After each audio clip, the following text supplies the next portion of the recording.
Hello, good morning or good evening, folks. Hi. Thank you so much for Ah, joining. thank you. Please do me a favor, and everybody should mute themselves while we're doing the presentations. And then there will be opportunities for Q&A after we finish the hour. So I sent you everybody the agenda. So we'll have opportunities at that time. So if you're not already muted, please go ahead and mute yourself. And then let's wait maybe about a minute or so for people to join in, and then we'll get started.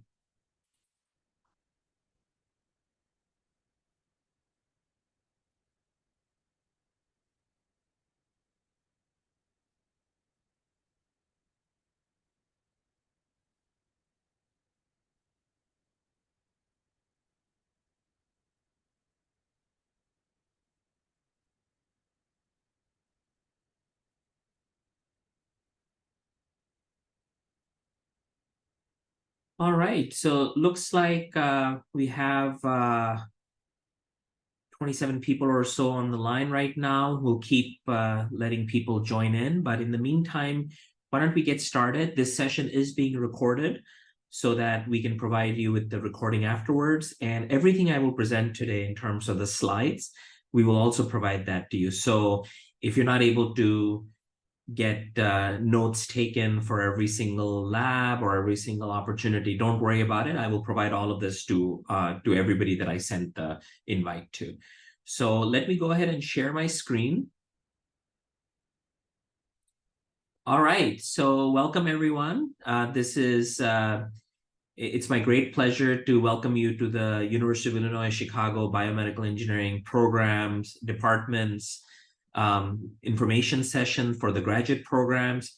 And let me go ahead and share full screen mode. So hopefully you can see the full screen. I'm going to go ahead and minimize this. But, basically what we're going to do is we're going to try to keep this to an hour. And I'm going to spend a few minutes talking about the program. Everything I talk about today about the program is on our website. So you can also visit our website, but I'll give you some highlights today. So first of all, I have to say, Chicago, UIC is in the middle of Chicago. It's very close to downtown, and Chicago is a beautiful city. It's my favorite city, and I've lived all over the world. There's great sports, great restaurants, architecture. I mean, and people of all different ethnicities, all different national backgrounds. And so I think that definitely one of the highlights is Chicago. Just to give you a little bit of idea of our department's history. So we are University of Illinois Chicago Biomedical Engineering is one of the oldest biomedical engineering programs in the nation, in US. We were actually founded as a program, not as a department, back in 1965 as a collaboration between three institutions, University of Illinois Chicago Circle at that time, University of Illinois Medical Center, which is the medical school, and then Presbyterian St. Luke's Hospital, which today is Rush University. So it was started as a program. And the reason I mention this is because there was always a close collaboration between engineers and doctors from the very beginning of this program's development.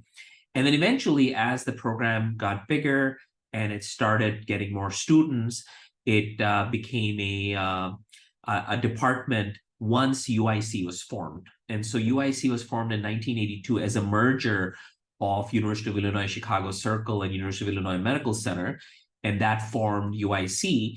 And bioengineering at that time became a department in the College of Engineering.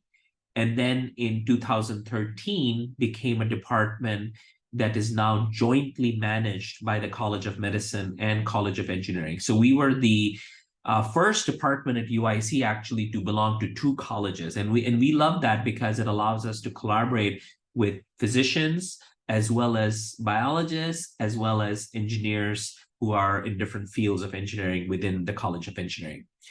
And so it has a rich history, and we changed our name to Biomedical Engineering a few years ago, but we are growing quite rapidly. We have 27 tenured or tenure track faculty. We have 5 teaching track faculty, 8 research track. So you can see that the department is more than 30 faculty.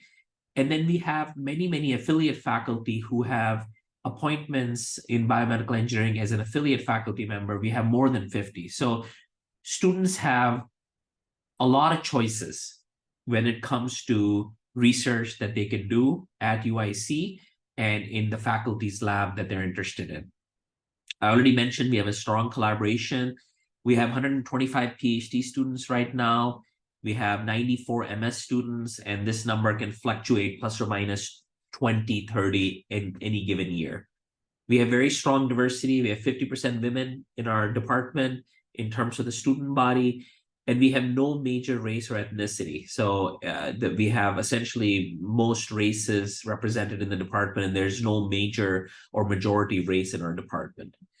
We, as a department, the faculty specialized in several research areas, which include cellular technologies. These include like tissue engineering, diagnostic devices, cell-based therapies, anything to do with cells and tissues. We call it cellular technologies.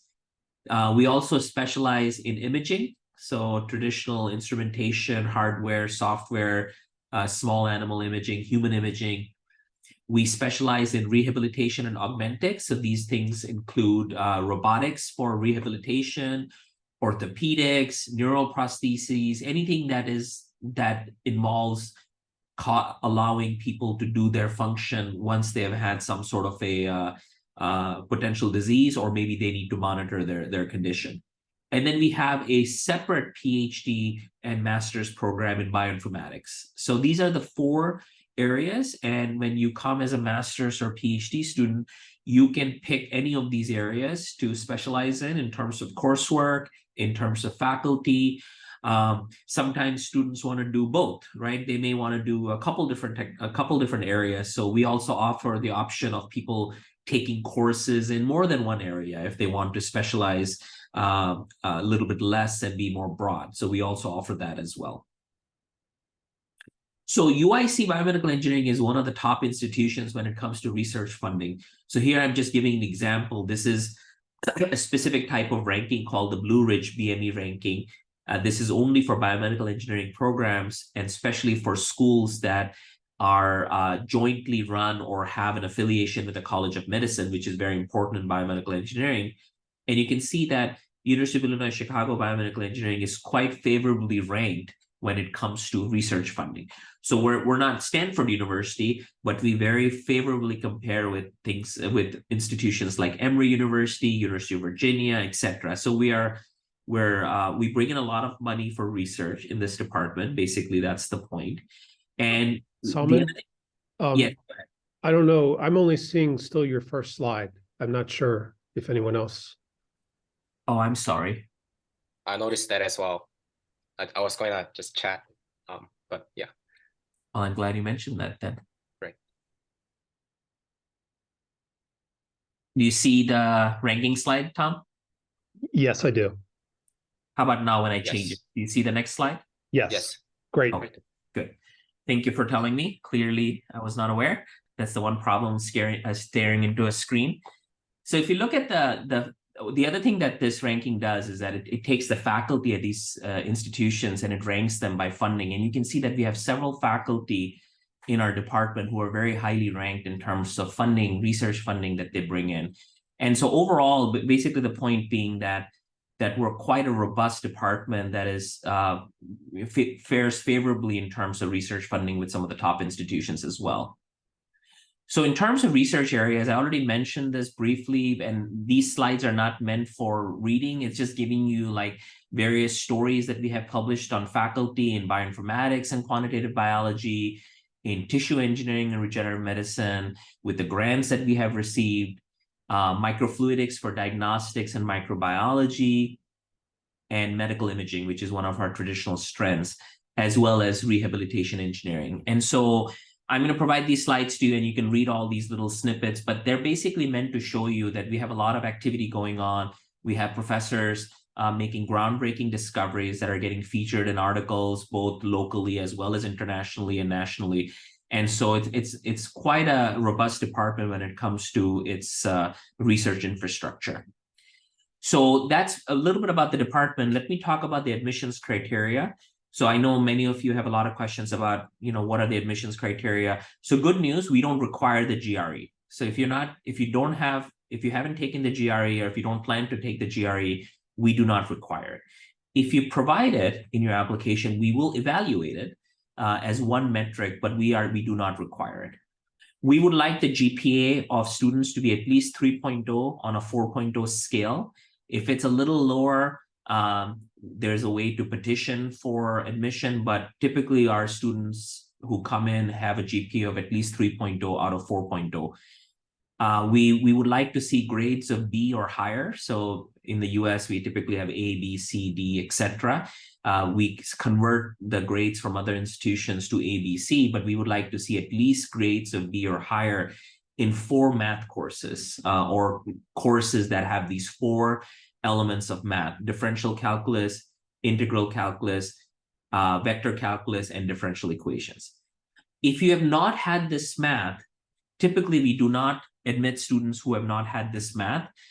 Sometimes there's exceptional circumstances. For instance, a student has had 3 out of the 4 and they want to know if they can still be admitted. We have ways to get that student to catch up on the math and figure out a way to admit them, especially if a faculty is very interested in recruiting that student. So there are ways, but this is sort of our basic math requirement. And if you don't have this much math, you're going to struggle in the coursework here. So it's important that you have at least this level of math when applying to the program. There is another math course required, linear algebra, that can be waived if it's not going to be necessary for your research, or if you haven't had it, we can waive linear algebra, but for some fields it's required. We require 3 recommendation letters, a personal statement, and then PhD students, we only admit PhD students if they have a match with a faculty member. So we do not just admit PhD students who don't have a research home. We admit students who there's a match with the faculty, and when they come into our program, they can begin their research right away. The deadline for the PhD program is December 15th, so it's coming up in a little over a month. And then the MS application deadline is February 15, 2024. I'm sorry, this should be 2024. So just keep these deadlines in mind, because we do expect applications to be submitted by these deadlines. The next few slides, I'm not going to read through it. I basically provided you with the synopsis of what the requirements are for a master's in biomedical engineering. I have provided links to the various websites, and you can read this all on your own, but we have a fairly flexible curriculum. Students can really customize the curriculum based on their research interests. And as I sort of mentioned before, we have various research strengths. And more recently, we have launched tracks in cellular technologies, medical imaging, and rehabilitation and augmentics that will guide the students in specific coursework, so that they know that when they leave the program, they are well versed in those areas. So we have these tracks as well. And again, all of this is given on our website. We have a PhD degree in BME. Again, these are all the requirements listed. The key thing with the PhD degree is that we have, if you come in with a master's, we reduce the coursework down to half the number of credits required. If you have no master's degree, you take 48 course credits. And if you have a master's degree, you take 24 course credits. That's one key aspect of the program. The second is that we have, in addition to the coursework and making sure you get at least a 3.0 GPA in the coursework, which is a requirement for all of UIC, there's 2 exams. One is called a preliminary exam, and one is called a final thesis defense. These are typically taken, preliminary exams, students take anywhere between years 3 and 4. And then the final thesis defense, they take anywhere between 5 and 6, depending on when they finish their work. So really, if you pass coursework, if you satisfy some of these areas, and you take these 2 exams, that's what we require for our PhD.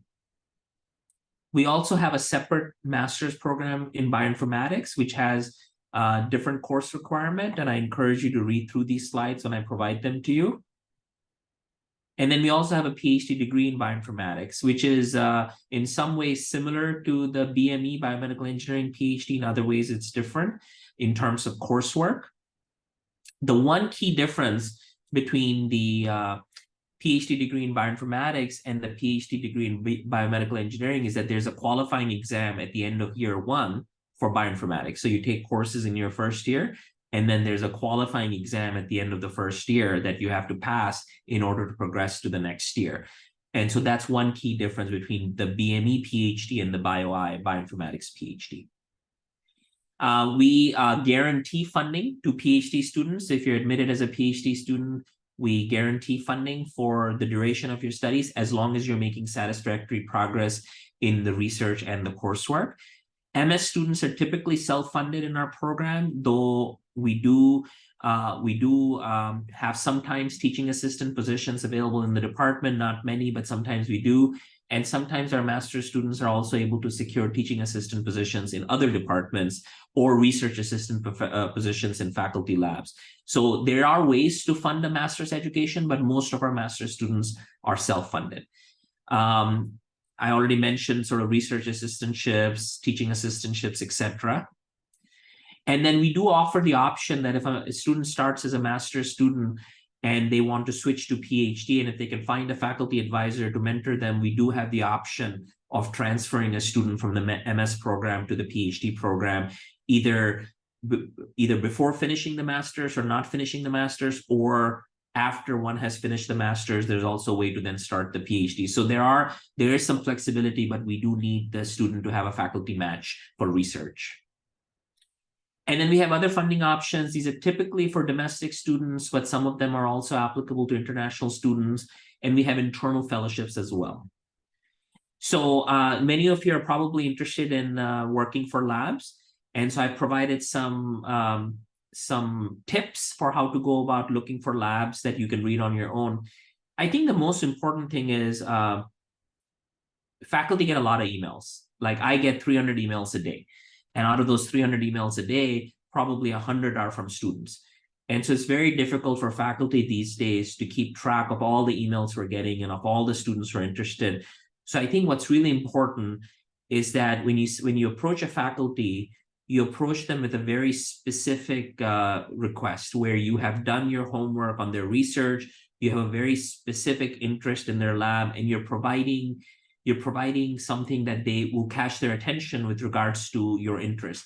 Sending out general emails that you might send out to many faculty, these days it's becoming very difficult because, like I said, we get lots and lots of emails per day. So try to be as specific as possible. And I have provided some tips as to how to do that. So that's pretty much it for me. I went a little bit longer.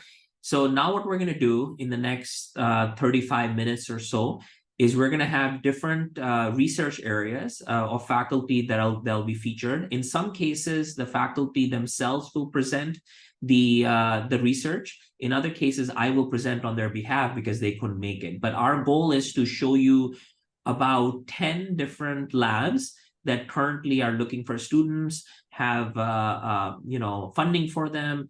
But these are not the only labs. We have, like I said, we have dozens and dozens of labs. So I encourage you to look on our website and look at various faculty. But at least here, you will get a sense of the major research teams in the department that I've been mentioning.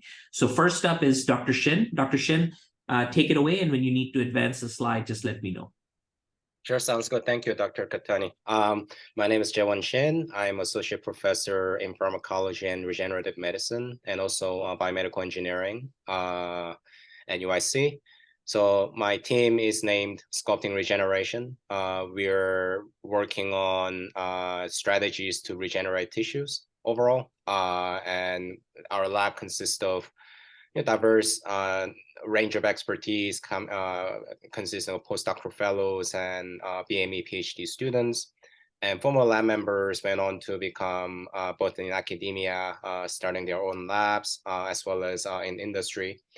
We are supported by funding sources, and being located in medical campus, we have a lot of collaborators coming from both clinical as well as basic sciences and engineering, and also outside the UIC as well. So next slide, please. Our lab leverages 4 different areas and combine them as a means in order to come up with different solutions in the field of regenerative medicine, ranging from mechanobiology, biomaterial design, microtechnology, and nanotechnology. Next slide. And so far, we have made significant progress in terms of building microenvironments, literally at the single cell level, as a means to really study the fundamental regenerative processes that are essential for the functional outcomes, but also seek the applications in the area of cell therapy. We also made good progress in terms of remodeling the environment, the disease tissue environment in disease where there are significantly compromised, such as fibrotic scar. Next slide, please.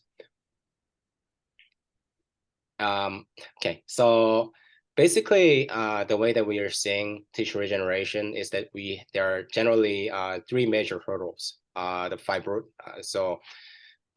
fibrotic scar, the host damage, and the depletion of stem cells and progenitors. And we're tackling all of these 3 areas by remodeling, repairing, and replacing. And this is a very important problem in, I would say, modern medicine, where 45% of all of that can be traced to regenerative failures. Okay, next slide, please.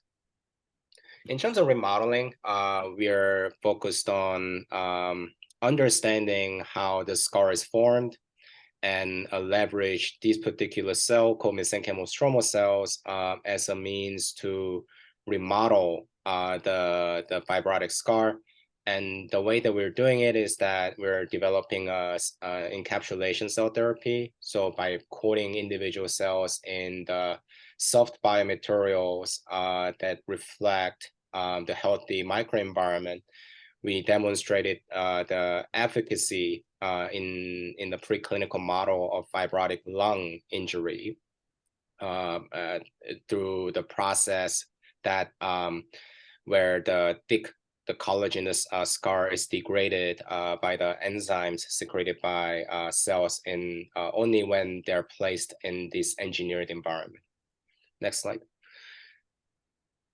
In addition to remodeling, we're also we have significant interest in developing engineering approach to repair the microenvironments, damaged microenvironments, by not only reconstituting soluble factors and extracellular matrices, but also the nanoscale materials that are secreted by cells called extracellular vesicles, by understanding the fundamental process of how vesicles are produced, how the way that they're produced are regulated by their environment, but also how they are transported into the extracellular matrix environment, so that we can eventually use EVs and modify them as a means to deliver therapeutically relevant molecules. Next slide. After remodeling and repairing the environment, it is if the environment if there's a need to regenerate them, it is also important to supply the host environment with the progenitors and stem cells. And by combining microsystems, especially droplet microfluidics, with the biomaterial design, we can design the microenvironments at the single cell level, for example, controlling the thickness or deposition of the hydrogels surrounding the individual cells, but also encapsulating cells in between the different 2 different compartments with 2 distinct signals, and presenting 2 different types of environments at the same time by using 3D printing. So this is under the theme of replacement. So overall, our lab is leveraging various techniques and approaches to remodel, repair, and replace the damaged microenvironments to achieve tissue regeneration. And I'll be happy to take any question, and feel free to reach out to me. Thank you. Thank you, Dr. Shin. So Dr. Shin can be reached if you go to our website. His information is there.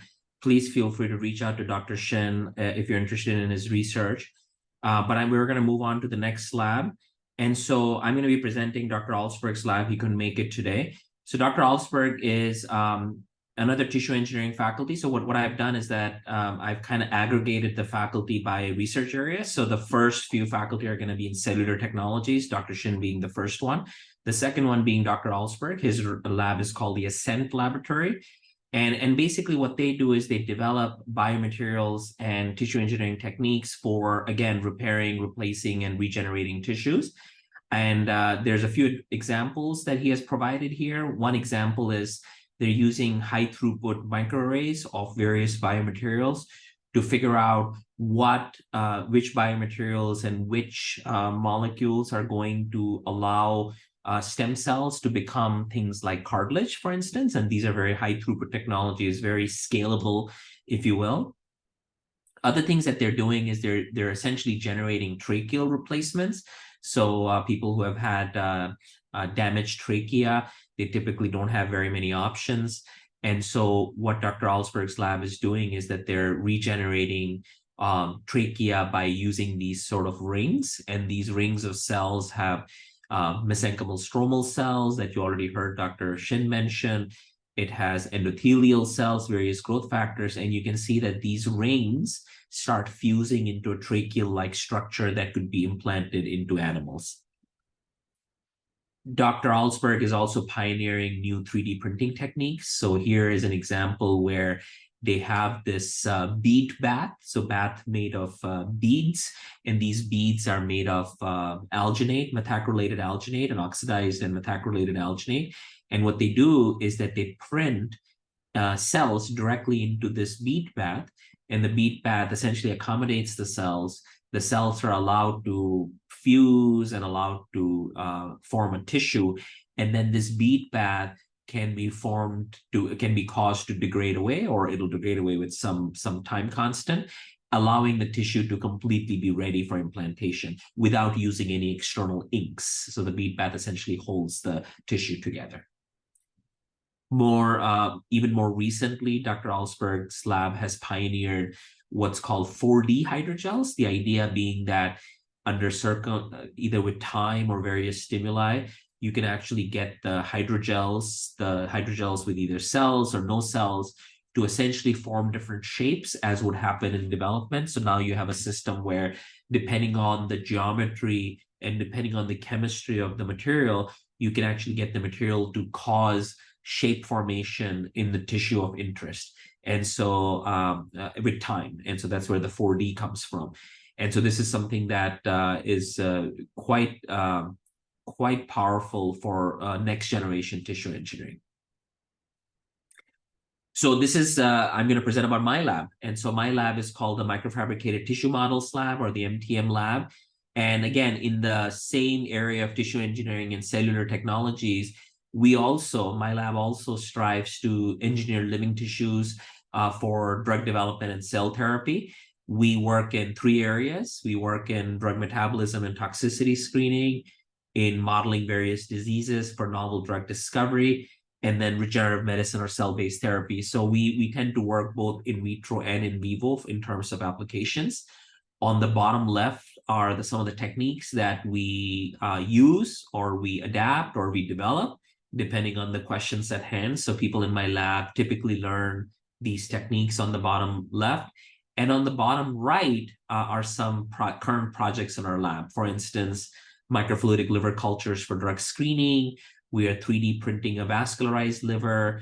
We're modeling both non-alcoholic and alcoholic fatty liver diseases, which have no cure right now. We are modeling atrial fibrillation, which is a disease of the heart. We are using genetic engineering techniques to mature stem cell-derived liver cells. And then we have several efforts in creating 2 organ systems like heart liver, pancreas liver, intestine liver, and placental liver for specific questions. For instance, trying to understand how these organs interact in disease, in physiology, or for drug screening. You'll see that one major theme of our lab is liver. I would say probably about 70-75% of our lab focuses on liver tissue engineering, and then the remaining focuses on other organs. So if you're interested in liver, we are internationally known for it. If you're interested in other organs, we've been growing in it quite a bit over the last few years.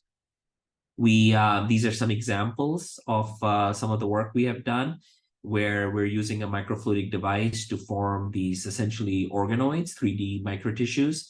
Here you have an example of a microtissue that has liver cells inside an endothelial coating. This technique is called droplet microfluidics. We are bioprinting our liver tissues. You can see on the bottom left that we have bioprinted a liver tissue that is ready for implantation, and we actually have implanted them in mice, and they seem to survive well. On the bottom right, you see cardiomyocytes. So these are stem cell-derived cardiomyocytes that have been patterned. They form beautiful structures, and they actually beat, and they display electrical potential changes just like they should, as you can see on the bottom right. So these are some examples. We have been very successful. We have placed 14 students in various sectors, industrial as well as academic sectors. These are some examples of the people that we have placed. You can see the various companies. Some are postdocs, some are scientists. A couple of them ended up in doctoral school elsewhere. So we are a very successful lab when it comes to both research, but also student mentoring and placement of students. So the next lab, which I will also present, is Dr. Matthews' lab. So now we're kind of going into more biomaterials and tribocorrosion. And so Dr. Matthews' lab is actually based in Rockford. So University of Illinois Chicago has a campus at Rockford, Illinois, which is about 2+ hours away from Chicago. It's a smaller city, and Dr. Matthews' lab is based there. And so we also have biomedical engineering students working in Rockford and in Dr. Matthews' lab, as well as some other labs.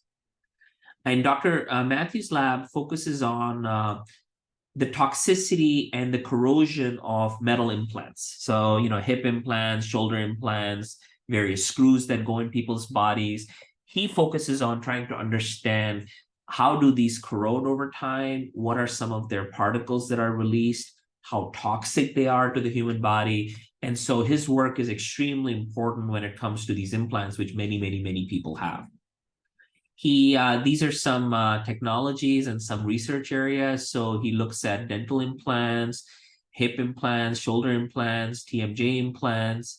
He has simulators that can simulate the in vivo environment, just to understand how the corrosion is happening. So he can simulate the biofluids, he can simulate the forces that the implants are subjected to understand how they're corroding. And then he can also look at the toxicity of those particles that are coming from the implants on various organs. And he actually collaborates with my lab as well to look at liver toxicity of particles being released from hip implants. He also has a major research thrust in biosensors. So biosensors, for instance, from saliva, blood, urine, that you can detect biomarkers of various disease. And the idea being that these are non-invasive tests. They can be done on fluids that people already are secreting. And they're trying to develop assays, biosensor-based assays for diabetes, cancer, stroke, as well as oral diseases from a dental perspective. And so this is something that he has gotten in the last few years, and he's made quite a bit of progress in it. So if you're interested in Dr. Matthews' research, please do get in touch with him. So this essentially concludes our presentations on cellular technology. So just to remind you, we gave an overview of Dr. Shin's lab, Dr. Alsberg's lab, my lab, and Dr. Matthews' lab. And now we're going to be talking about our imaging faculty. And the first one is going to be Dr. Kamran Avanaki, who also could not make it. So I'm presenting on his behalf. All these professors are in various, traveling to various sites for talks or grant reviews, etc. So I'm essentially helping them out. Dr. Avanaki's lab is called OPERA, which is essentially stands for optical and photoacoustic imaging. So he does photoacoustic and optical imaging, and I believe he does some ultrasound as well. And so he wanted me to highlight an important project in his lab that he is looking for students for. So what they're trying to do is they're trying to take images from optical coherence tomography, which is a technique to essentially get a sense of tissue structure and tissue layering.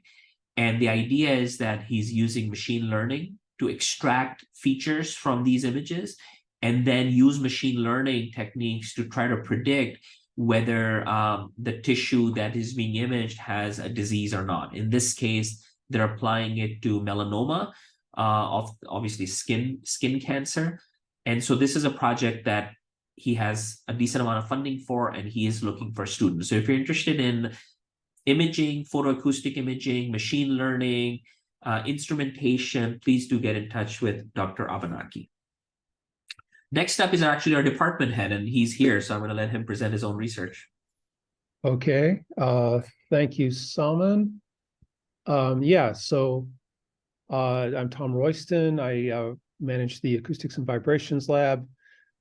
We currently have two focus areas. One is in elastography, and the other is more specific to lung. I currently have a couple of PhD students, Laura, Sasha, a couple of MS students, Amy and Django.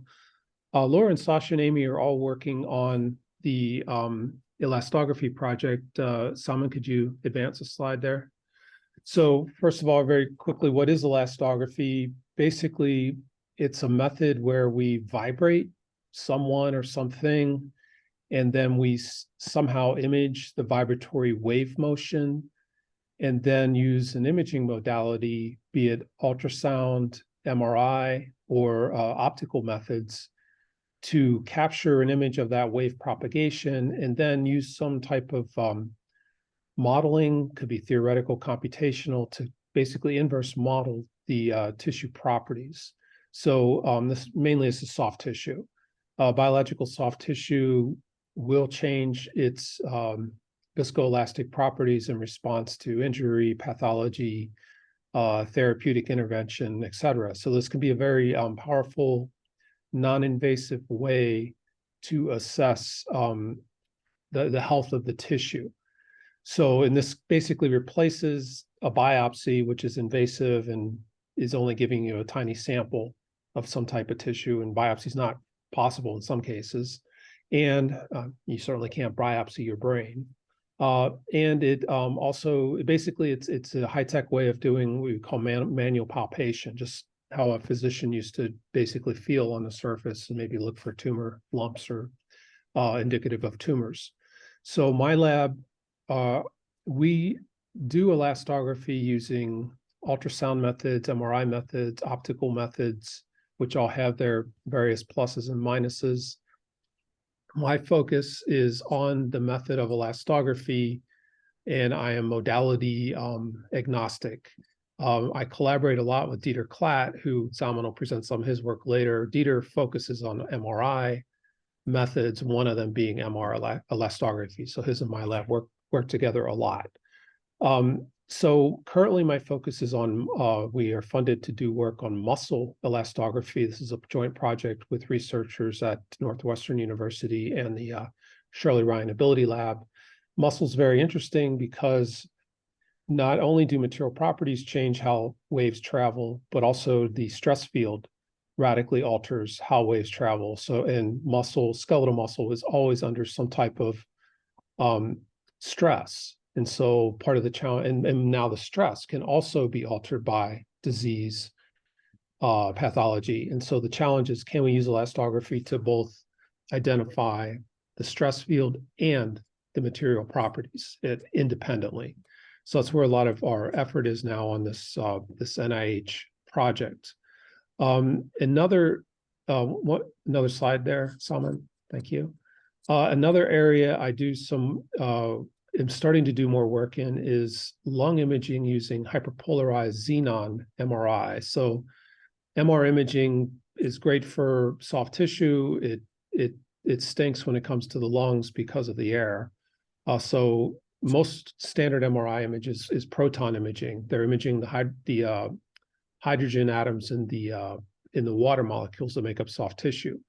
But for the lungs, there are other methods. One of them is to use hyperpolarized xenon gas. In the lower right, this is a hyperpolarizer system to generate hyperpolarized xenon, which then we can use to image the lungs. And up the front center is a 9.4 Tesla small animal MRI system that we do a lot of our research on mice, rats, rabbits, developing our technologies both in elastography as well as in xenon imaging.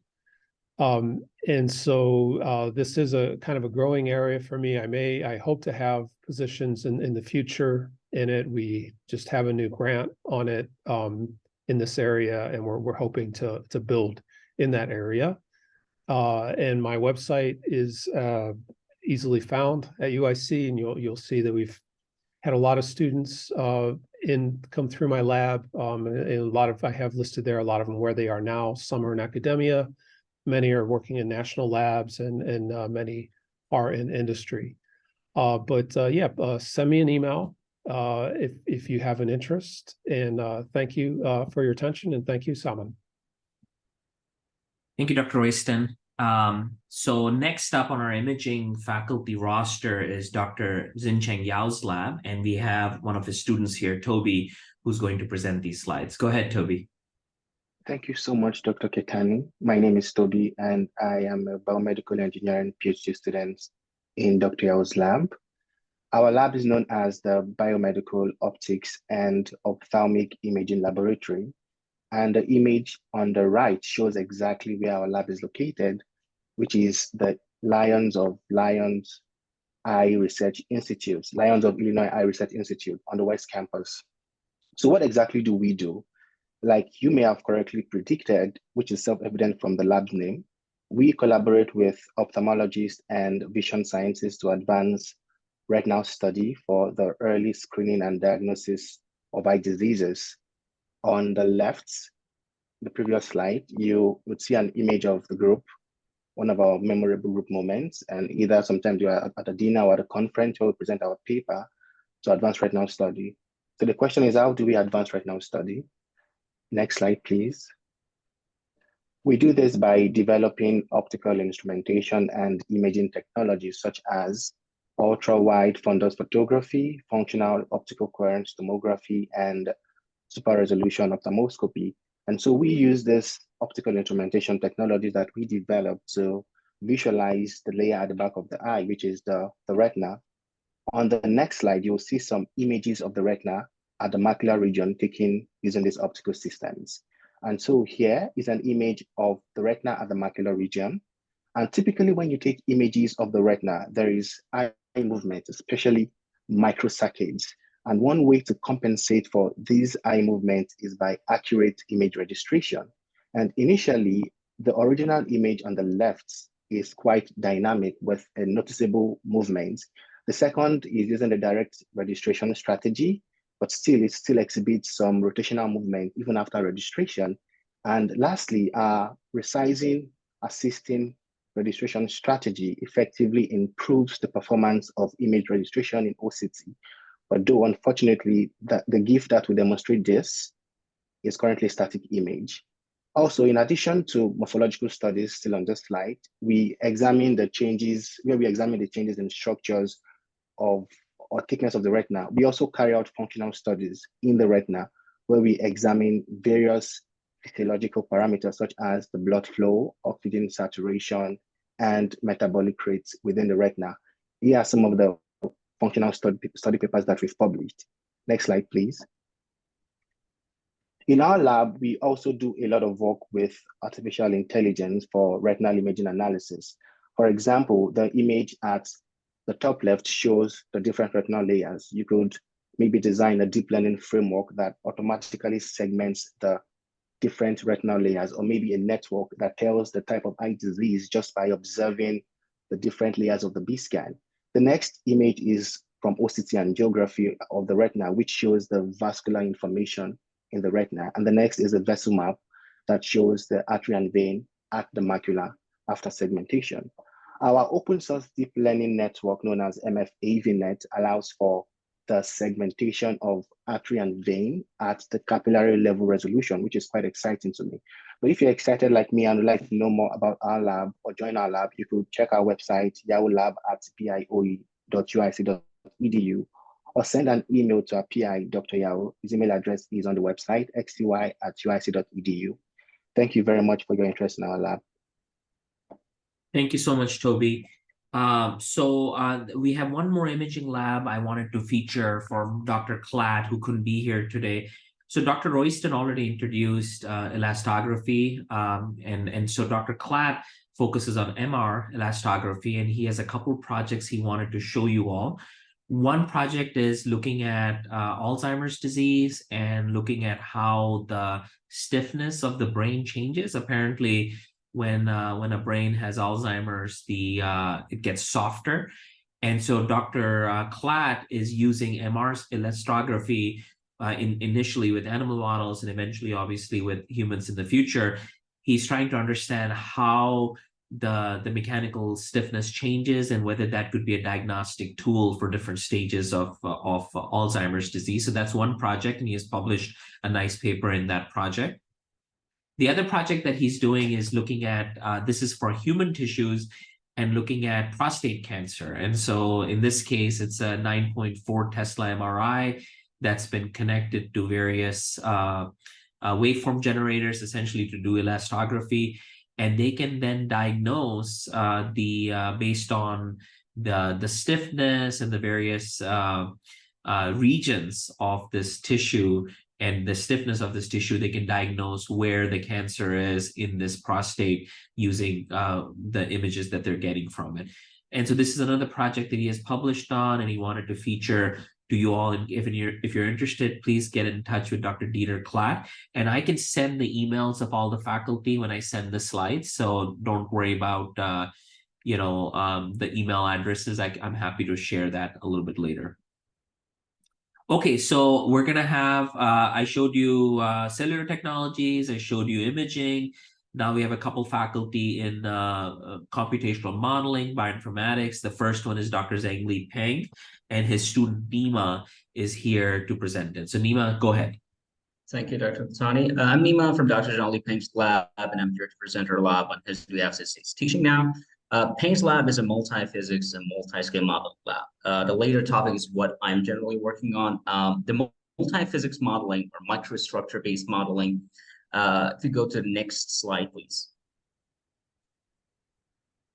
Yes, the microstructure-based modeling, which is more precise in our case compared to multi-scale modeling. We try to develop mechanical models for biological and organelles, given the mechanical properties of the constitutive elements, like protein filaments or lipid membranes. So what we exactly do is that we study the mechanical property of that constituent, and we kind of predict the collective mechanics of the aggregate that they form in any form that it comes.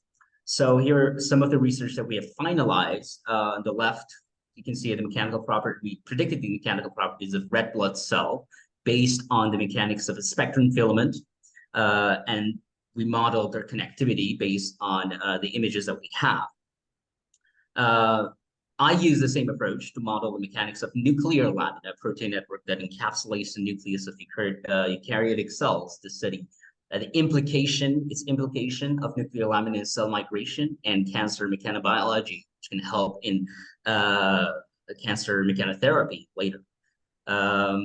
On right, you see that we studied the spike proteins in coronavirus using coarse graining models, and we studied the mechanics of primary cilia, which is a sensory component of almost all cells based on its microstructure, and studied whether any mechanosensory mechanism is kind of a rational to assign to this organelle. We can go to the next slide.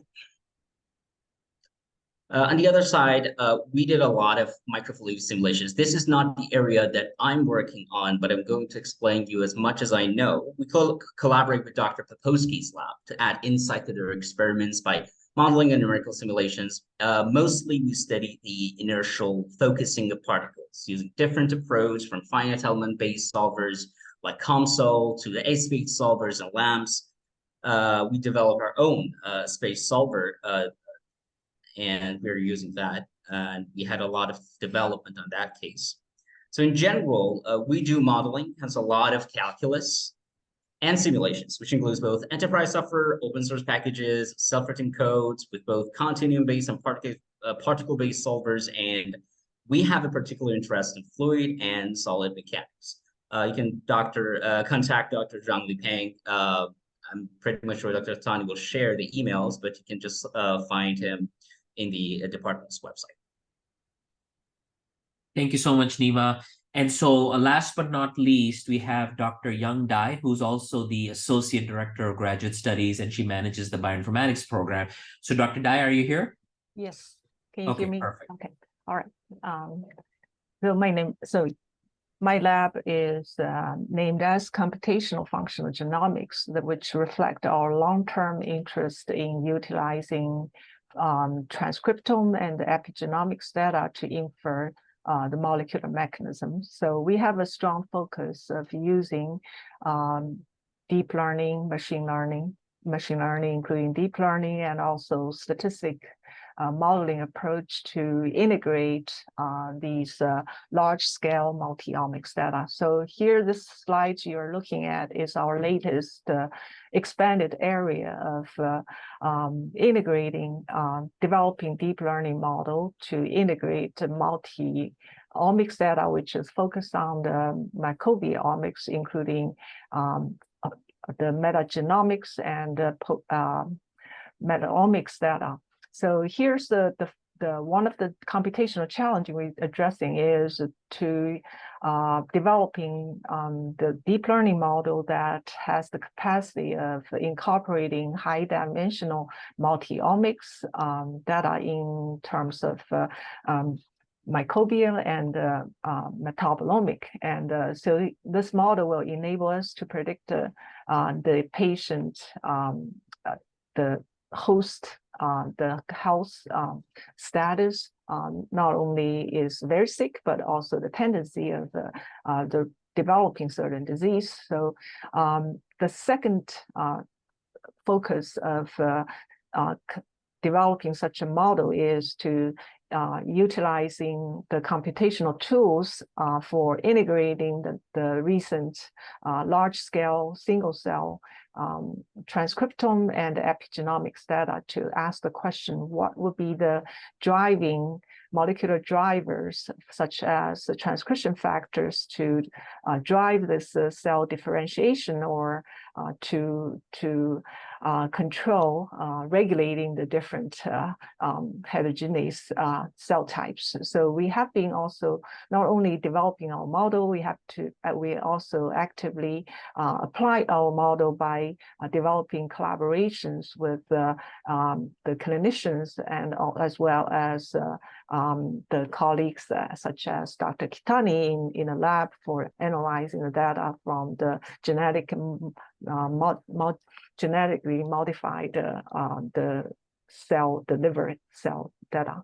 So here is some figures we are showing based on the computational model. We are not only be able to separate the cell types very clearly, but also we are able to infer what transcription factor are most likely to regulating certain cell types. So this will providing the clues of how do we guide experiments and to drive the cell differentiation and the end type of the cells. So so this is the basically our lab's work. We have students from various different area trained with a strong quantitative computational background to handle these high-dimensional omics data. So if you are interested, please email me at youngdai@UIC. Thank you, Dr. Dai. So this is it for our research presentations, and hopefully you got a sense of some of the research thrusts. We basically talked about cellular technologies, we talked about imaging, we talked about bioinformatics, and then the only research thrust that wasn't represented was the rehabilitation and augmentics. For a variety of reasons, we couldn't get them here today because of time limitations. But if you're interested in that research area, please look at our website. We have several world-leading faculty in those areas. And so what I'm going to do next is I have 4 current graduate students on the line, Toby, Celine, Farouk, and Moin. They are from all over the world, domestics as well as international. And so if Toby, Celine, Farouk, and Moin, if you can please turn on your camera, we can do a little grad panel. And I have some questions I'm going to ask them, which hopefully will be useful to the prospective students in terms of figuring out why UIC could be a potential good fit. So I'm gonna go in order and I'm gonna ask them some questions. So let's start with Celine. Celine, if you can just very briefly introduce yourself and then answer for us why UIC? Why have you picked UIC for your graduate study? So that would be wonderful. Yeah, so hi, I'm Celine. I'm a graduate student at Dr. Papatsky's lab.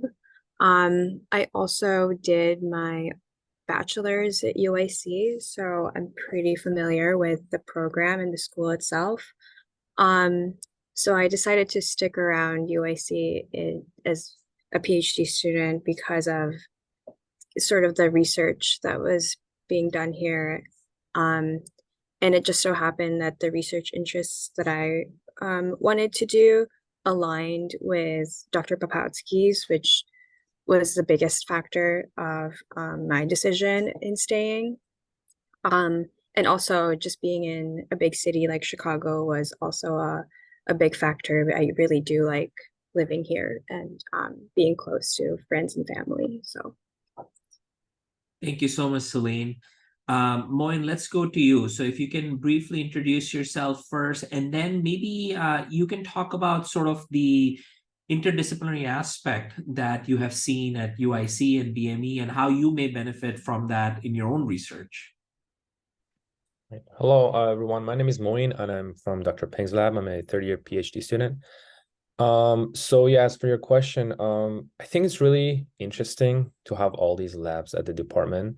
And the interdisciplinary aspect of it is when you have a certain area of interest and expertise, but you are also able to collaborate actively with all these other labs at the department. Specifically what I do is the modeling, as Nima explained, but we are in constant collaboration with a number of different labs, such as Dr. Papatsky's lab.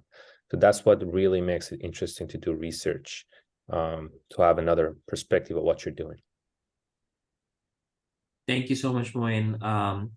So Farouk, will go to you. I don't know, your camera doesn't seem to be working, but I think we can see. I believe you're here, right, Farouk? Yeah, I don't know what happened in camera, but I Okay. turned on, but it's not showing anything. Sorry. Okay, no problem. So again, what we'll do is we'll start with introducing yourself, who you are, which lab you're in. And then my question for you is, can you talk about the diversity that you have experienced at UIC, Chicago, BME, and how that sort of assists you in your own acclimation to this whole program? Hi, I'm Farooq Hussain, third year PhD student. Currently, I'm working on Dr. James Lee lab. My lab is located in the West Campus, College of Medicine Research Building. So we're working on neurological disorder, particularly emphasis on Alzheimer's disease. And our main focus in to see the alteration of the function of the neuronal cells, especially the astrocyte, microglia, and endothelial cells, and their roles in developing Alzheimer's disease. And we're trying to focus to understand the underlying mechanism of Alzheimer's disease, and we're also trying to find out some protective drug or chemicals that will help to reduce or eradicate the disease conditions. So there's a good question that Dr. Khatani asked me, how the diversity within the graduate programs impact my experience. So I think when I chose the UIC, one of the focus of one of the things that I see in the UIC is a most diverse campus. There's a lot of cultural and peoples are admitted here, and this was also important for me because I feel that the diverse campus and give me the more welcome environment and give me the more experience for learning different culture, different and give me chance to share different knowledge with diverse peoples. As a seen that in the UIC and also in the BME program, the different students comes from the different culture and ethnic backgrounds can lead to enriched exchange of idea, experience, and perspective. And it can foster a more inclusive and welcoming academic environment. And also in the diversity of academic backgrounds means that the students comes from different majors. So this can result in interdisciplinary collaborations and broader range of expertise in research projects. And the students comes from the different socioeconomic background. So we can share their experience, their perspective, where they come from, how they struggles to come from the socioeconomic background to from here, and we will be encouraged. Okay, they come from this socioeconomic background, but they're doing pretty good. This should be also encourageful for other students. And other things I would like to mention then that the exposed to diverse cultures and a background enhance the cultural competitions and ability to work effectively in a global and multicultural society. Thank you. Thank you so much, Farouk. Toby, last but not least, you get, so I think you introduced yourself as part of your presentation for Dr. Yao's lab. You get the hardest question. So if you had to give one piece of advice to all the prospective students, there's actually almost 50 on the line. If you had to give one most important piece of advice as they're deciding for graduate school and what to choose, what would that advice be? I think thank you, Dr. Ketani. So the one piece of advice that I would give to a prospective graduate student coming to UIC is that the program that they choose should align to their specific career goal. And because if, for example, they're doing a PhD, it takes a long time to get done with it. And because of that, it depends on whatever you choose or what you want to study for. Your program should be something that really excites you, something that is in pursuant with your career goal. And also whatever program that you're choosing and the program that you want to go for your master's or your PhD, you should also endeavor that you set realistic goals. So it's good to have, overarching goals and all of that. But once the goals that you set are not realistic enough, you might not really attain them. Thank you. Thank you so much, Toby. So what I'm going to do is I'm going to put up one more slide and I'm going to give some closing remarks and I'll summarize some of these things we talked about so that students have some take-home messages that they can take with them. And so hopefully people can see my slides. Let's see. So some closing remarks. Good news, we are waiving the application fee for all applicants. So we were able to get authorization from our dean of the College of Engineering, and the application fee is waived for all applicants, international or domestic.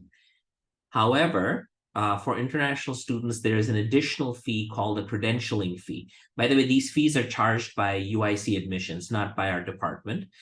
And this credentialing fee is used to validate people's degrees and to convert their grade point average to the US standard. There's work involved, and that's what they're charging this credentialing fee for.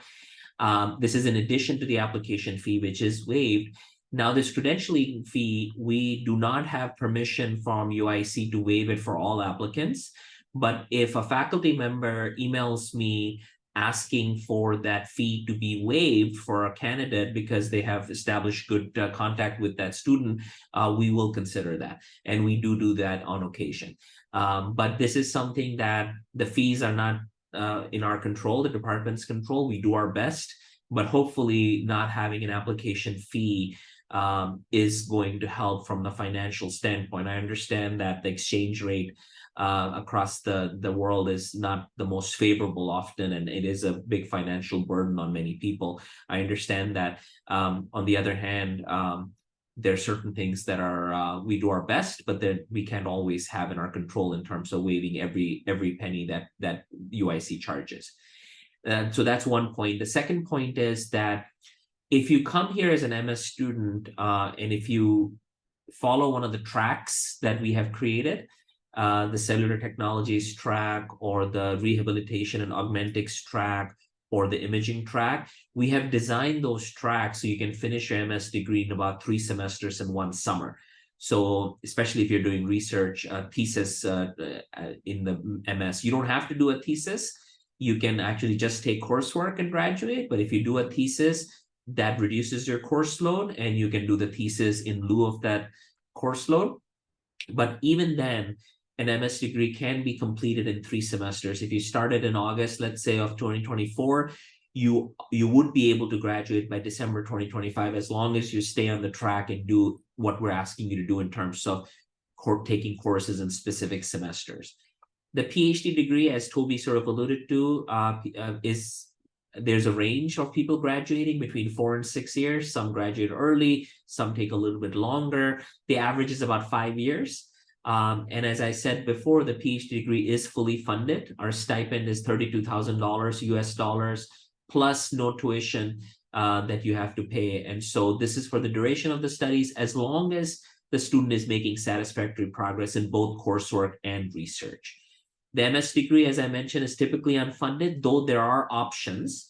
Those options are not guaranteed. They don't always come about, but there is a way to fund at least some of the MS degree through some of these options that I mentioned. And the deadlines are listed here. So these are my closing remarks.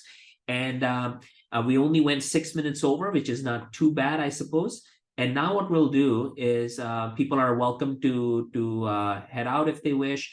But for those who have questions, what we'll do is Miss Susan Lee, who's the Director of Student Affairs, and myself will stay behind, and we're more than happy to answer any questions that people may have, either through the chat or through directly speaking to us on Zoom. But thank you for the rest of you. Thank you so much for attending. I will send the recording of this later on to you.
Good evening, everyone. We'll get started in maybe about a minute or so. We'll just give people maybe a minute or so to start coming in.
Okay, good evening, everyone. We'll be recording this session, so we'll provide the recording to you as soon as this session is done tonight.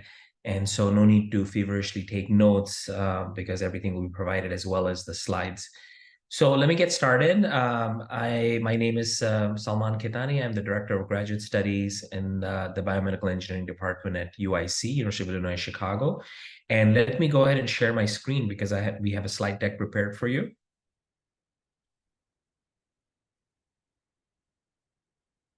Okay, so let me go ahead and put it in presentation mode.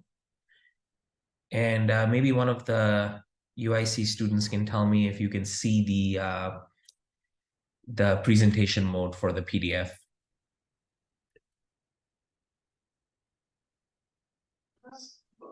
Yes. Okay, great. Can Dr. Peng, can you see the next slide when I just moved it? No, seems it's still the first slide. Okay, let me try it again. We had some issues with it earlier today, so let me try this again.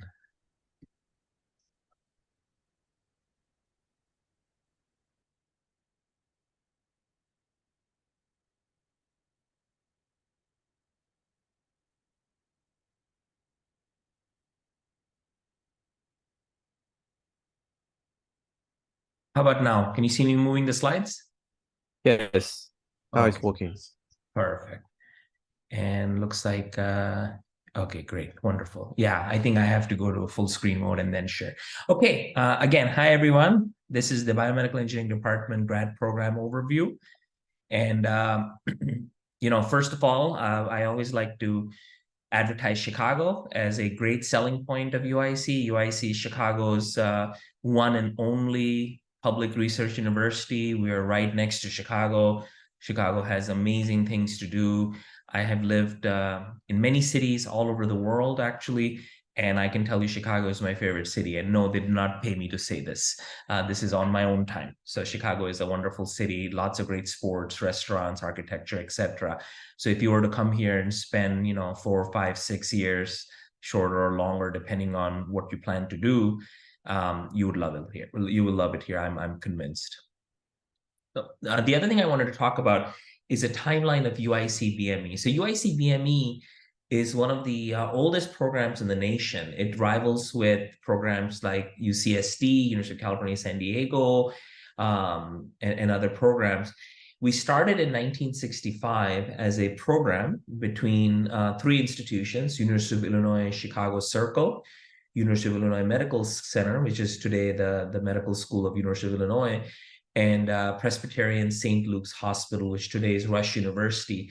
And it started as a program. And the reason I like to mention this is because from the very genesis of UIC BME, we were intricately tied to physicians and clinicians who wanted to collaborate with biomedical engineering to solve problems in healthcare. And that tradition of having been founded by hospital being one of them, that tradition to this day has continued because we are jointly managed as a department between College of Medicine and College of Engineering. And I, having been at 5 different biomedical engineering schools in my career, 2 for 3 for education and 2 as a faculty, I find this close collaboration with medicine and jointly managed by medicine to be extremely useful to be able to solve real world problems that healthcare is facing. Other things I wanted to mention is UIC as an institution was actually formed in 1982.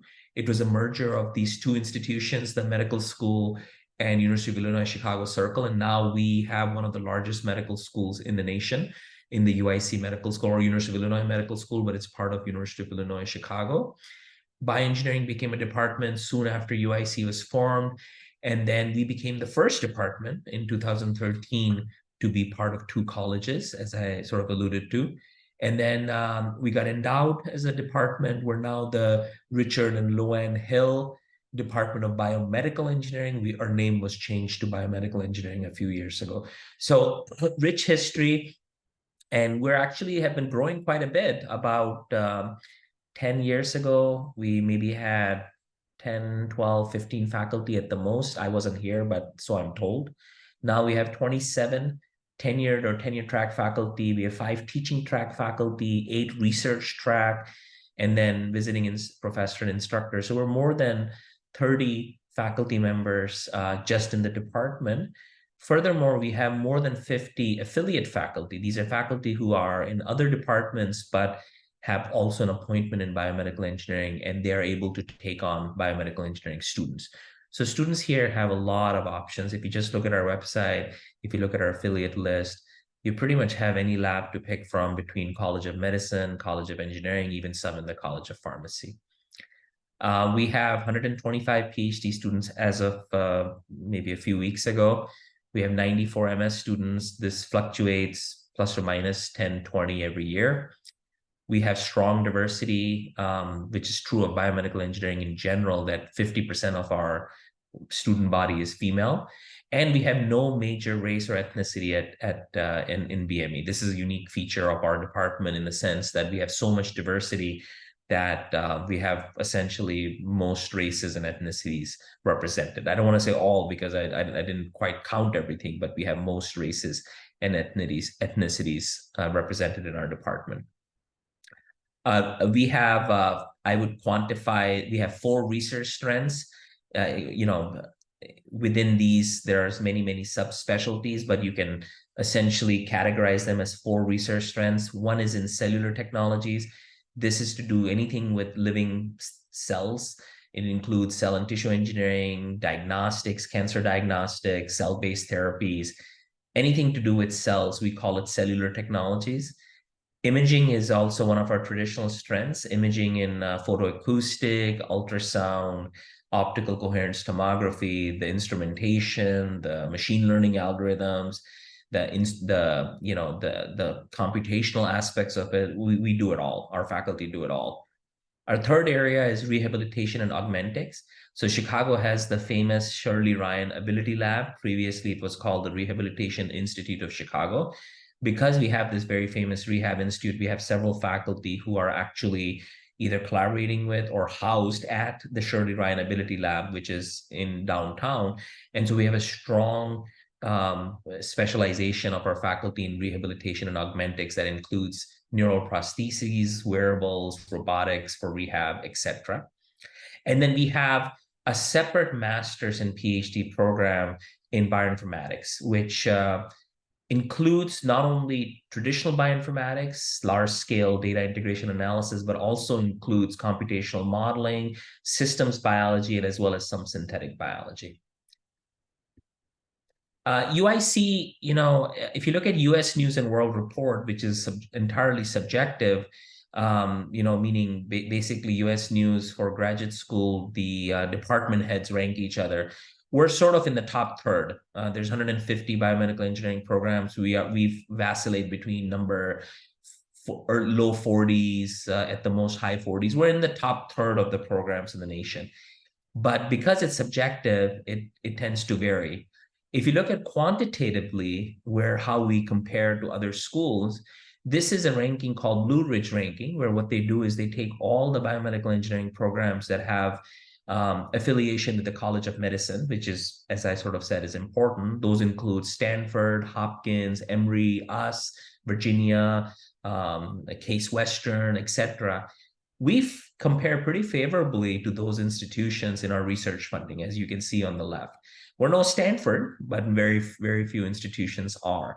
But we're certainly very competitive with some of our peers who on the US News are higher ranked, but yet we're bringing in equal or more money than some of them. And in fact, the number you see here, 8.2 million, that has exceeded to 10+ million in the last year or so. So this is a little bit dated. This is from a couple of years ago.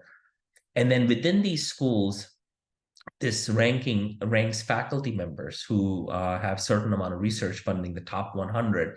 And you can see in the top 100, we actually have several faculty who are ranked in the top 100. So overall, I think we can bat with the heavyweights in terms of our research infrastructure and our faculty. These next few slides, they're not meant for me to go through. They're just sort of like show and tell of cool findings and cool articles written about our faculty and cool schematics. It also lists sort of faculty we have in different areas, in informatics, in tissue engineering and regenerative medicine, in microfluidics for diagnostics and microbiology, and in medical imaging, as well as disease modeling, and then finally in neural rehab engineering and smart prosthetics. So I will provide these slides to you if you want to kind of look at the little snippets and look at the faculty. I think you can do that, but suffice it is it to say that these faculty are world-class. They publish world-class research. They're internationally recognized via various articles written on them, and they bring in a lot of money, as you can see in some of the grants listed on these slides. So a lot of students wonder about the admissions criteria. It's pretty straightforward. It's on our website, but I'm summarizing it here. We don't require the GRE. So if you haven't taken the GRE or you don't plan to take the GRE, don't worry about it for us. If you provide it, we will evaluate it. So include it if you want us to evaluate it. We will evaluate it, we will judge it, but otherwise we don't require it. So feel free to omit it or not take it. We would like a GPA of at least 3.0. That doesn't mean that students who have a 3.0 will get admitted, or those who have lower than 3.0 will be entirely denied. But we like to have at least that kind of a threshold. If there's extenuating circumstances, the student can explain that in the personal statement, and we will take that into account. We would like grades of B of higher in 4 math courses at the very least: differential calculus, integral calculus, vector calculus, and differential equations. Again, B does not guarantee that you'll get into the program, but it is sort of a minimum threshold. If it's lower and your personal statement explains it, we will take that into account. We also have a 5th math course listed on our website, linear algebra. We can waive it because some BME programs, bioengineering programs, don't actually require linear algebra at the undergrad level, including mine when I was an undergrad at Marquette. But so we can waive it, but for some fields like bioinformatics, especially, linear algebra is highly recommended. So it depends on the field you want to go into. Push come to shove, you can always take linear algebra when you're at UIC.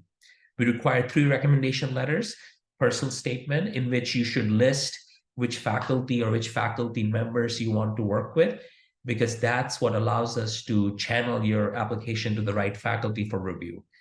And then in order for PhD students to be admitted into the program, they need to have a faculty badge. And so the reason being is because we generally rely on faculty to provide funding for the PhD students via their grants.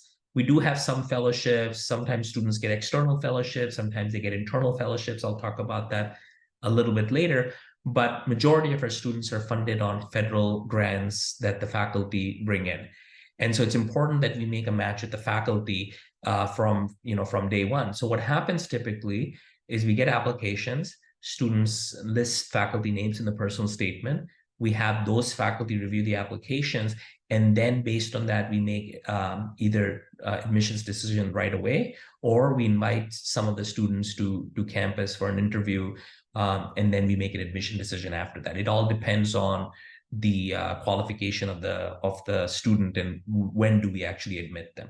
That's sort of our timeline, and typically we will make decisions between January and March as to where, and based on where you lie in this spectrum. The deadline to apply for the PhD program is December 15th. It's coming up in a little over a month, so please do stay on top of it. And then the deadline to apply for the MS program is February 15th. And by the way, I'll go through this slide deck, and then we will have a Q&A at the end, and I'm happy to stick around longer after the hour so that you can ask any questions that you may have via chat or voice. The next few slides are basically just for your reference, so that when you get the slide deck from me, you know exactly what's required for each program. You have links to websites you can go to. So I'm not going to go through these in great detail. I'm just going to mention a couple important features. So we have a MS in biomedical engineering. We have a PhD in biomedical engineering as well. And the thing with the MS is that we actually have launched 3 tracks recently. one in cellular technologies, one in medical imaging, and one in rehabilitation and augmentics. These are the 3 of the 4 strengths of the department, the 4th one being informatics, but we have a separate master's in that. I'll show you that in a second. And we have designed these tracks. These tracks have coursework that we believe students should take. They have other course recommendations as well, like electives. And while we don't force the students to go down one track, we provide suggestions so that it can make their master's education more impactful. But if a student wants to mix and match, if they want to take some courses from cellular technologies and some from imaging, some from rehab, they're welcome to do that because our requirements are quite flexible, as you will see in this checklist. So students can mix and match, but we have provided them with tracks in case they want to sort of follow a certain prescribed curriculum to be able to be competitive in that space. The PhD degree in biomedical engineering, there's a couple important features I wanted to mention. One feature is that if you come in with a master's degree, your coursework gets cut in half. So 24 course credit versus 48 course credits. So, about 6 courses versus about 9 courses, give or take, 9 to 12 courses, depending on how you slice and dice it. So that's sort of one important feature. The second feature is that we have 2 exams that students have to pass in addition to coursework that they have to take. One exam is the preliminary exam, which is typically taken 1 to 2 years before the final defense, and then the second exam is the final defense.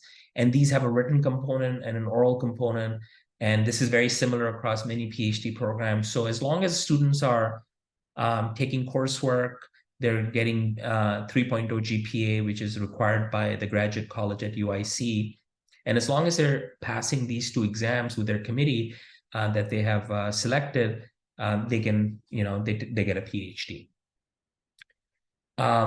As I mentioned, we also have masters and PhD in bioinformatics. They have some differences in courses you take. Obviously, they're informatics degrees, so you have to customize the courses for that. We also have a PhD in bioinformatics. In many ways, it's similar to the BME PhD in terms of coursework, credit requirements, albeit the courses that you actually select will be different for informatics. The one distinguishing feature between a PhD in bioinformatics and PhD in biomedical engineering is a qualifying exam in bioinformatics. So you take courses in your first year, and then there's a qualifying exam at the end of first year that you have to pass in order to stay in the program and go to the second year. So that's an important feature that I wanted to mention. All PhD students in our department are funded with stipend, full tuition waiver, throughout the year. So not 9 months, but all 12 months, as long as they're making satisfactory progress in their coursework and research. Our stipend, which I'll mention at the end, but I can mention it now as well, it's about $32,000, and it goes up every year with inflation. And that $32,000 is just for the living expenses. In addition to that, obviously tuition is waived. Chicago is at the national average in terms of cost of living versus, let's say, something like California that's like 3 times the national average, or Boston that's 2.5 times the national average. We're at the national average. So 32,000 actually goes a long way in Chicago because you have a lot of options. It's the 3rd largest city in America, so you have a lot of options here. MS students are typically self-funded. Typically they're here only for maybe a year, year and a half, 2 years at the most. So they're typically self-funded, but occasionally our department will have teaching assistantships left over that we will advertise to master's students. And they can also sometimes, if they're creative, they can also get teaching assistant positions in other departments like biological sciences, physics, mechanical engineering, etc. And sometimes they'll get research assistant positions and select faculty labs. Like all my graduate students, PhD or MS, are all funded by me. And so I fund my master's students. And then the funding can come in the form of research assistantship or teaching assistantship, as I mentioned. We also have the option of students transferring from the MS to the PhD program. So if they come here as an MS student and they really connect with a faculty member and things are working out and the faculty wants to sponsor them for a PhD, we can transfer the student from the MS to the PhD. We can transfer them before they finish the MS, so en route, And so they never actually get the MS degree. They just convert from an MS student to PhD student, and everything they did for their MS counts for their PhD, all the coursework transfers. Or the student can finish the MS and then start the PhD as a PhD student who has a previous MS in terms of coursework, etc. So some students want to get a master's. Some students don't really care because the PhD is good enough for them. There's other funding options. These are mostly for domestic students, some for international students. For domestic students, we have had very nice success in getting the National Science Foundation Graduate Research Fellowship. We have students who are getting this fellowship now more routinely than ever.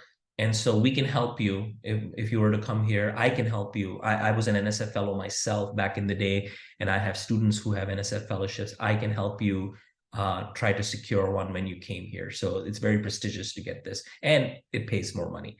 We also have internal fellowships. These fellowships are typically given either at point of admission to some of the top students, or once you're here, you can also apply for some of them, not all of them.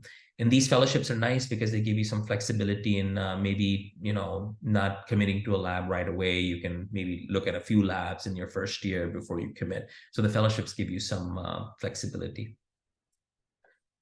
So I get a lot of emails every day about students interested in my lab, and I'm sure other faculty get emails as well. And here I've provided some tips as to how to go about approaching faculty. Typically, faculty are very inundated with emails these days. Hundreds of emails are coming into our inbox. Emails that work the best are very specific, where the student has done their homework on that faculty. They have read some maybe papers, and they have a very specific interest in working in that faculty's lab and talking to that faculty. So make the email as specific as you can. General emails typically either end up in spam or faculty get inundated by them. So I provided you with some tips here. So that's pretty much it for my sort of spiel. I went a little over. And again, I'll take questions at the end, at the top of the hour or so. And we can do that then. But what I'm going to do in the next 30 to 40 minutes is I will give you sort of a sneak peek of research areas of various faculty who are doing cutting-edge research.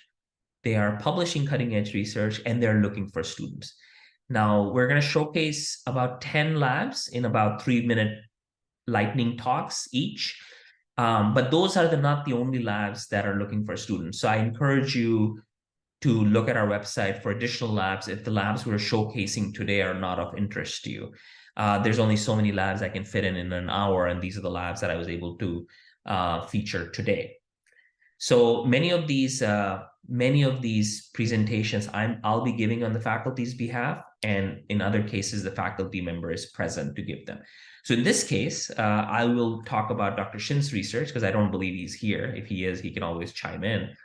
Dr. Jaewon Shin is a faculty member in biomedical engineering and pharmacology. So he has a joint appointment in both biomedical engineering and pharmacology. He teaches for us, he teaches for pharmacology. His lab is based on our medical campus. So we have 2 campuses. We have a medical campus and an undergraduate campus.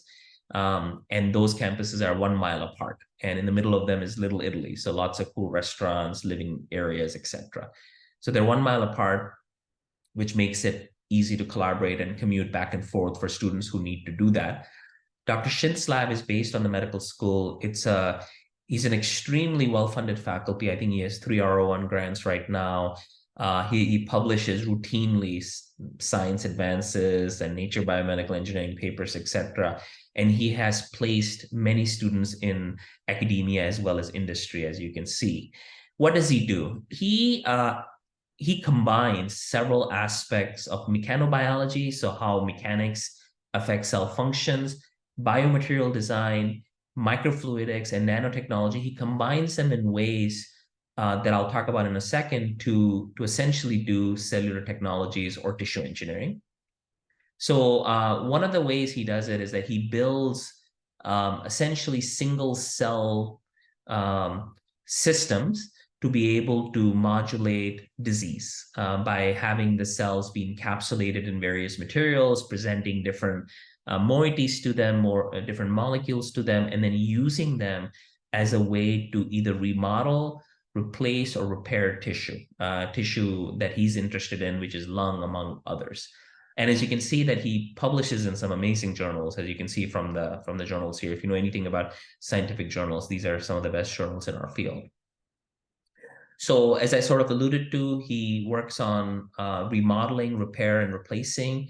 Some of the graphics don't show up here, but in terms of remodeling, he uses a cell type called the mesenchymal stromal cell. So if you've never heard of MSC, it's gotten a lot of attention as it's present in the bone marrow. It's gotten a lot of attention as a cell that can help with inflammation. It can trans-differentiate into other cell types. It can remodel. It can reduce fibrosis, which is a huge killer of people across many diseases. So he works with MSCs, and what he does is that he encapsulates them into thin hydrogels, single cell hydrogels, and then he can tune the stiffness of the hydrogel. He can tune the molecules in the hydrogel with the entire purpose that the single cell suddenly starts producing and behaving differently or in a more augmented way than when it was on its own, than when it was floating on its own. By encapsulating in these precise hydrogels, he can control their behavior for disease repair, essentially. So the other thing he does, Dr. Shin, is that he actually isolates what are called extracellular vesicles. So cells always secrete these vesicles that have various cargoes in them, various proteins, various DNA. And so he isolates these extracellular vesicles and then understands their behavior in how would they go through extracellular matrix, how can they be modified to take on other therapeutics, and to use EVs, extracellular vesicles, as therapeutic modalities. And this is something that's getting a lot of interest in the field, to use natural cell-secreted particles as nanoparticles, essentially, for therapy. And in his case, he does this with mesenchymal stromal cell EVs. And then finally, he creates technologies to replace stem cells in an organ that otherwise might be damaged. He uses microfluidics, he uses 3D printing, he can generate cells that are encapsulated in a single hydrogel, he can generate cells that are encapsulated in two different types of hydrogel where different things are being presented to the cell on different sides. He can 3D print structures through which cells can grow through. And so he is quite a force in this department in terms of his research funding and in terms of his number of students he has. And so please do get in touch with him if what he does is of interest to you.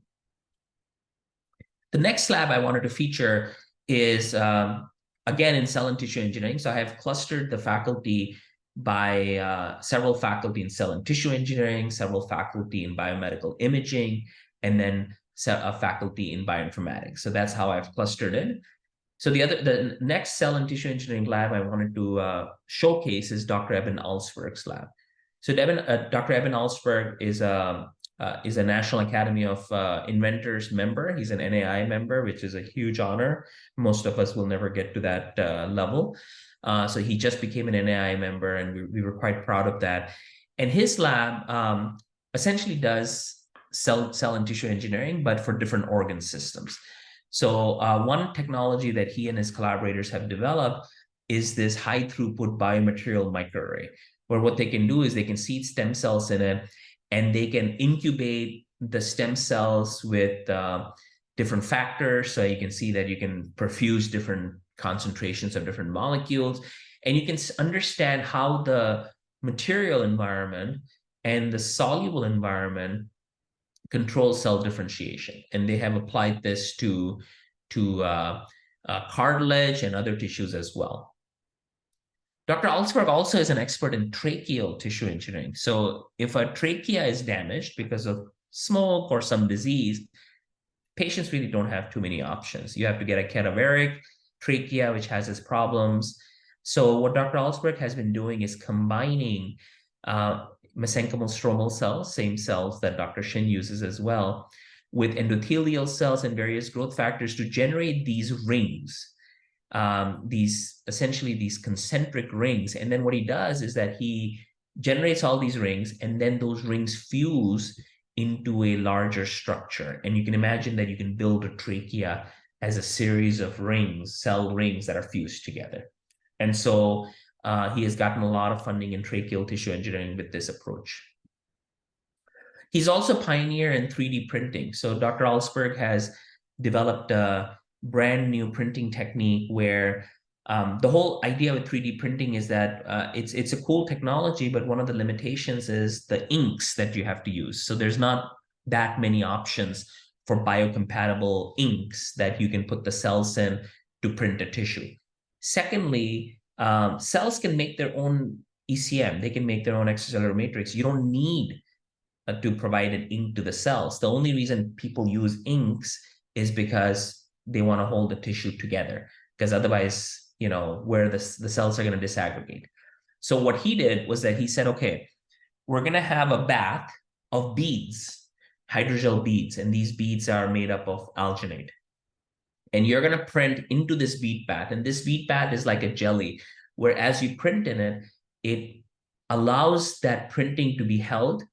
It kind of, sort of stretches, allows the cells to be printed in it, and then closes back up to hold the cells in place. So you can print directly in this bead bath cells, let the cells fuse, let the cells generate matrix for the tissue to form, give it some time, and then you can dissolve away the beads.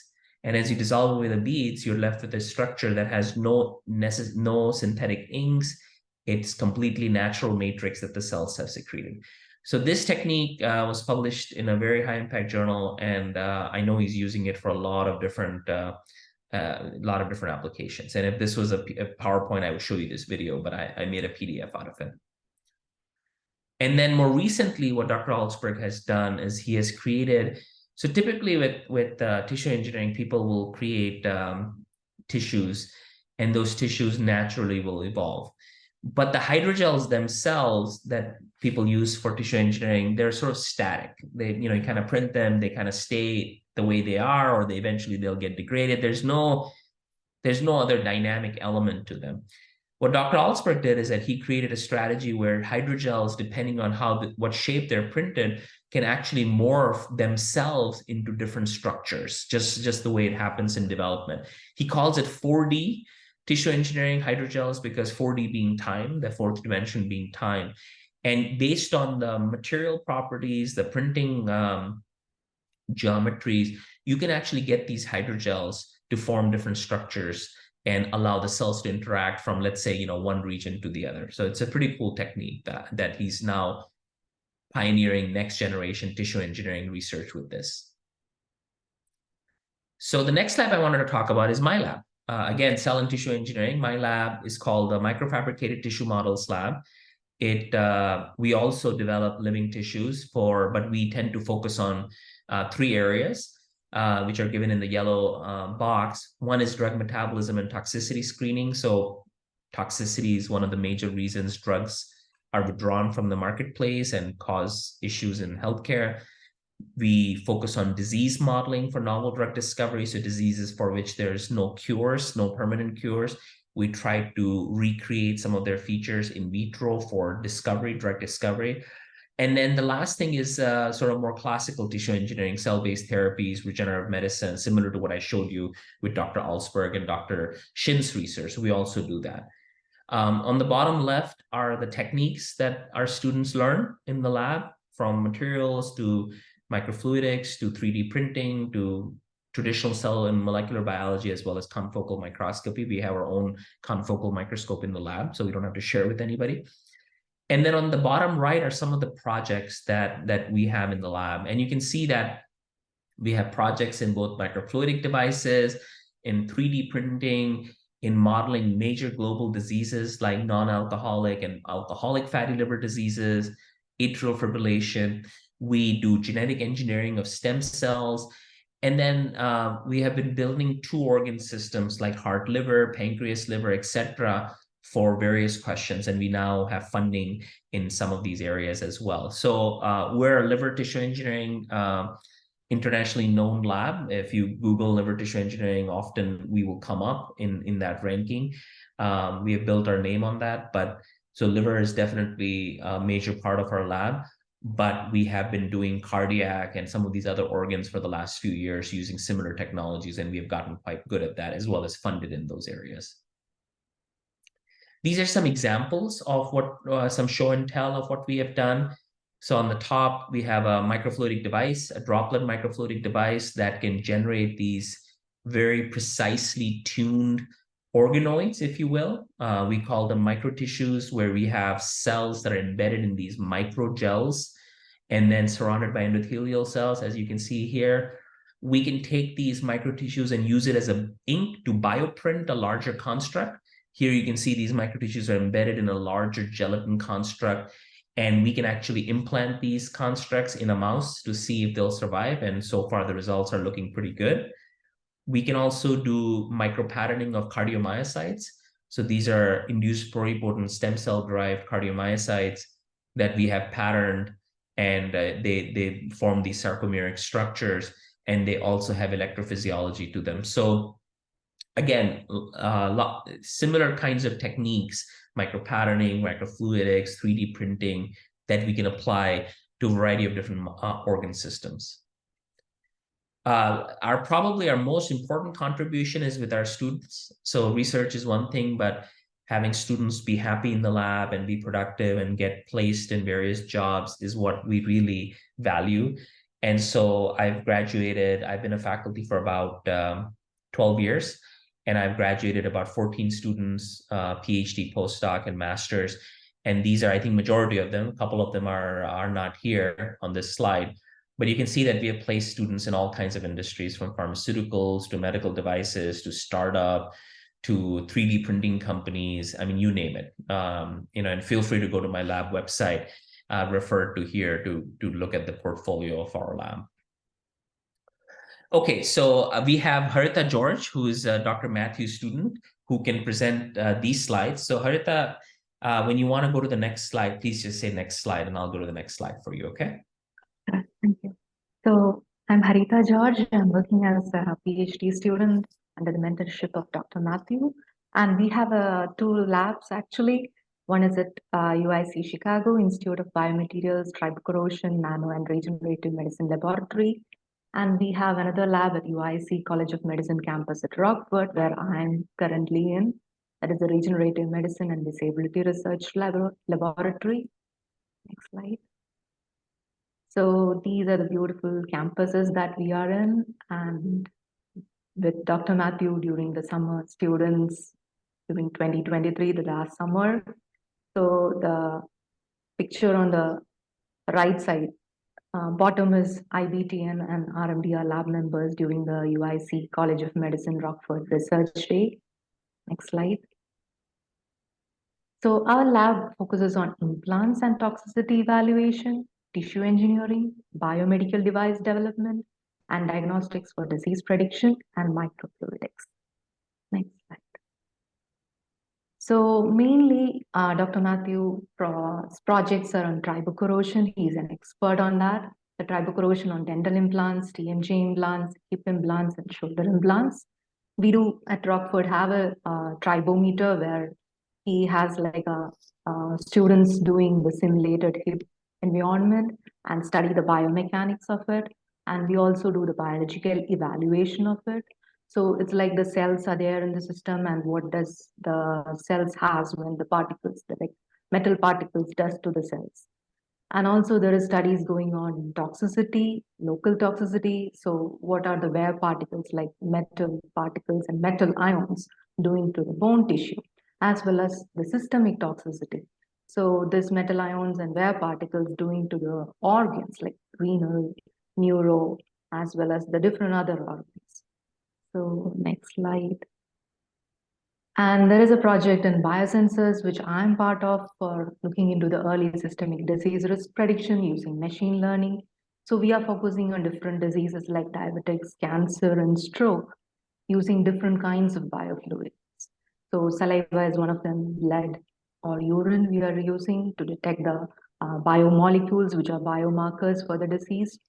So we do like study the oral cavity for looking into disease biomarkers from saliva and using machine learning model predict disease so that the disease management and prognosis can be in a better way for the patients as well as for the clinicians.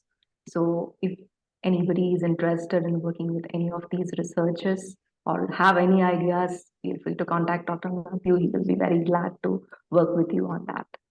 Thank you so much for the time. Thank you, Harita. So, as I said, I'll provide the slides and the recording for this presentation to all the attendees. And I will also provide emails of all the faculty who we're discussing today. You can always go to our website to find more names, but I'll provide some of the emails as well.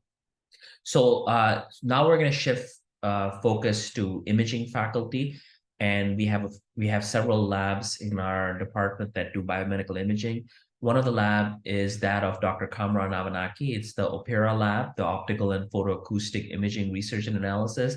And basically what they do is they use photoacoustic, which is using light and sound, to try to image properties of tissues in ways that either optical or acoustic methods alone cannot give you. So combining those modalities actually gives you some more properties of the tissues when you're imaging.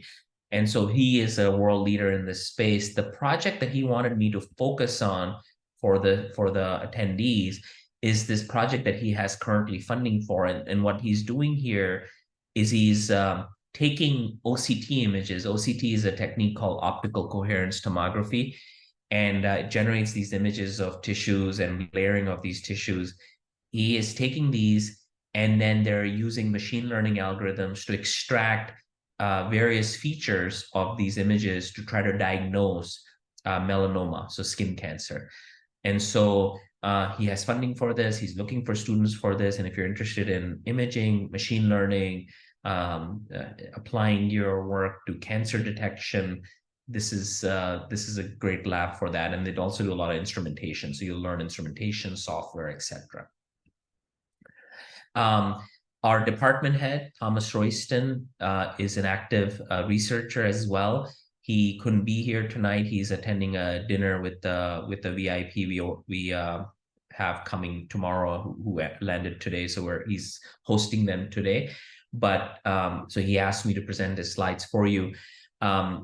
Dr. Royston's research focuses on essentially elastography. So elastography is a technique where what you do is you vibrate something, typically a patient at a certain frequency, and those vibrations cause sound waves to be generated.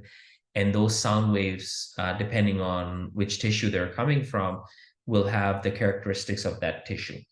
And so you can, using several different modalities, ultrasound or MRI or OCT, you can use several of those to essentially detect the vibrations that you're inducing in the patient intentionally. And then from those vibrations, you can do computational modeling, and you can back calculate an image of those vibrations, which tells you about the properties of the tissue. And this allows you to diagnose various diseases. So this is actually not uncommon. Doctors, if they want to detect certain diseases, they'll actually push up on your belly or push up on various parts of your body. What they're doing is they're trying to feel the softness or the hardness of the tissue underneath. They especially do that for liver. When the liver gets stiff, there's something problematic about it. It might be fibrosing.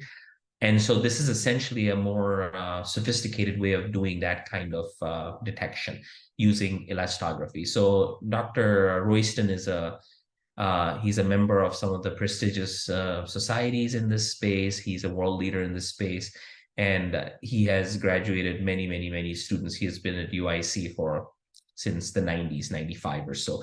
So he's quite established. If you want to work on elastography, imaging, etc., his lab is great for it.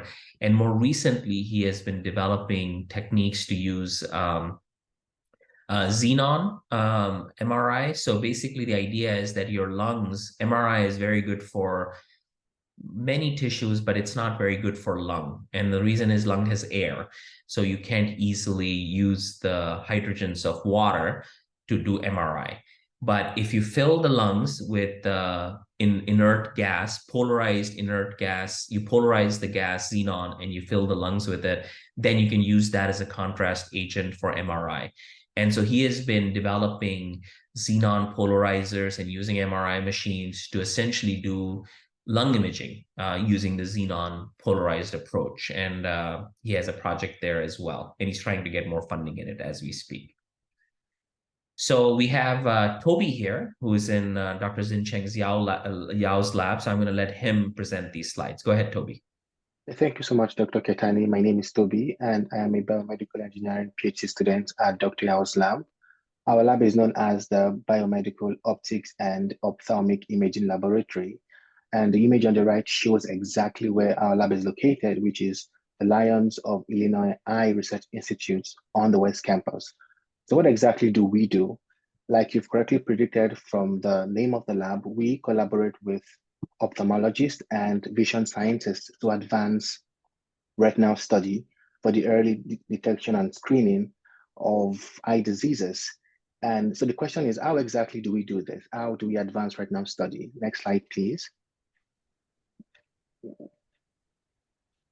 We advance retinal studies by developing optical instrumentation and imaging technologies such as ultra-wide fundus photography, functional optical coherence tomography, and super resolution ophthalmoscopy.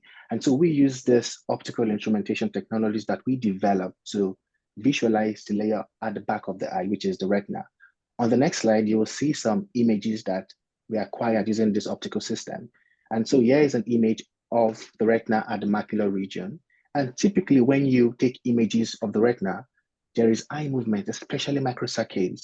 And one way to compensate for this eye movement is by accurate image registration. Initially, the original image here, which was a GIF, is quite dynamic with very noticeable movement.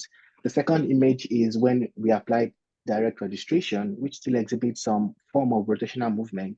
And lastly, using our resizing assisting registration strategy, it effectively improves the performance of image registration in OCT. Also, in addition to morphological studies, which means we try to examine the thickness change in the retina and its layers, we also carry out functional studies in the retina, where we examine various physiological parameters such as blood flow, oxygen saturation, and metabolic rates within the retina. And here are some of the papers that we've published in this regard. Next slide, please. In our lab, we also do a lot of work with artificial intelligence for retinal imaging analysis. So for example, looking at the image at the top left, you can see the different retinal layers. You know, you could design a deep learning framework that automatically segments these layers, or maybe you can design a deep learning network that can automatically tell the type of eye disease that the person has just by observing the different layers of the base scan. The next image is OCT angiography of the retina, which shows the vascular information. And the next is a vessel map, which shows the artery and vein at the macula segmented. And also our open source deep learning network known as the MFAVNet allows for the segmentation of artery and vein at capillary level resolution, which is quite exciting. And so if you're excited like me and you'd like to know more about our lab, please contact Dr. Yao. Thank you very much. Thank you so much, Toby. Toby was here in the morning as well, so I appreciate him doing both sessions. So the other lab I wanted to feature in imaging is that of Dr. So we have some chat. Yeah, so let's for the Q&A, let's wait until the very end, and then I'll be more than happy to answer any of the questions. So the next lab I wanted to focus is that of Dr. Dieter Klatt. I alluded to Dr. Dieter Klatt's research. I didn't mention him by name, but he also does elastography. He actually collaborates with Dr. Royston quite a bit. And Dr. Klatt specializes in magnetic resonance imaging-based elastography. So he's working on a couple projects that he wanted me to showcase. One is detecting Alzheimer's disease in brains. And so, you know, currently, if you want to diagnose Alzheimer's disease, I mean, you need to do MRI of the brain. But typically, it's hard to detect early stages of Alzheimer's because it's not like a tumor where you can see the tumor. And so one of the things that people have noticed in Alzheimer's is that the brain gets softer as Alzheimer progresses. And so you can use elastography, which is a technique again to detect stiffness of tissues via vibrations. You can use elastography to image the softness of the brain in Alzheimer's. As you can see here, there's actually differences in the imaging. So he's now currently testing this with animals, and eventually in the future, this can be adapted to humans because MRI machines are available for humans. Speaking of humans, he's been using more human scale MRI machines to do detection of prostate cancer. So you can take prostates and you can use elastography to detect the various regions of prostate that might have cancer, and that causes difference in stiffness where the cancer is located. So he's doing that with prostate cancer, and eventually he's hoping to translate that to humans. So that's it for our imaging faculty. We have a couple different talks on bioinformatics, and we have Dr. Peng here who will go through a slide. So Dr. Peng, when you want me to change slides, just say next slide, please. Okay, thank you so much. Actually, first thing I want to say is, like Dr. Salman, I stayed in San Diego and then stayed in Boston, then moved to Chicago. Actually, compare these three places, Chicago indeed is really my favorite. Even Salman, the Dr. Kanani and I stayed in San Diego for quite a few years, right? Okay. So I'm Zhang Li Pen. My group actually do not do any experiment, purely do computation modeling. So I'm affiliated with the Center of Bioinformatics, Quantitative Biology, also the Center for Microfluidics as well. Next slide. I just very few two slides about research. One direction we are doing, I said, we only do simulations. If you really like using computer, do simulations and mathematics, you're really welcome to contact me. So one thing we do is actually we do so-called multi-scale modeling. For example, on the left, we're simulating the cell. In the cell scale, we're using continue method to simulate that.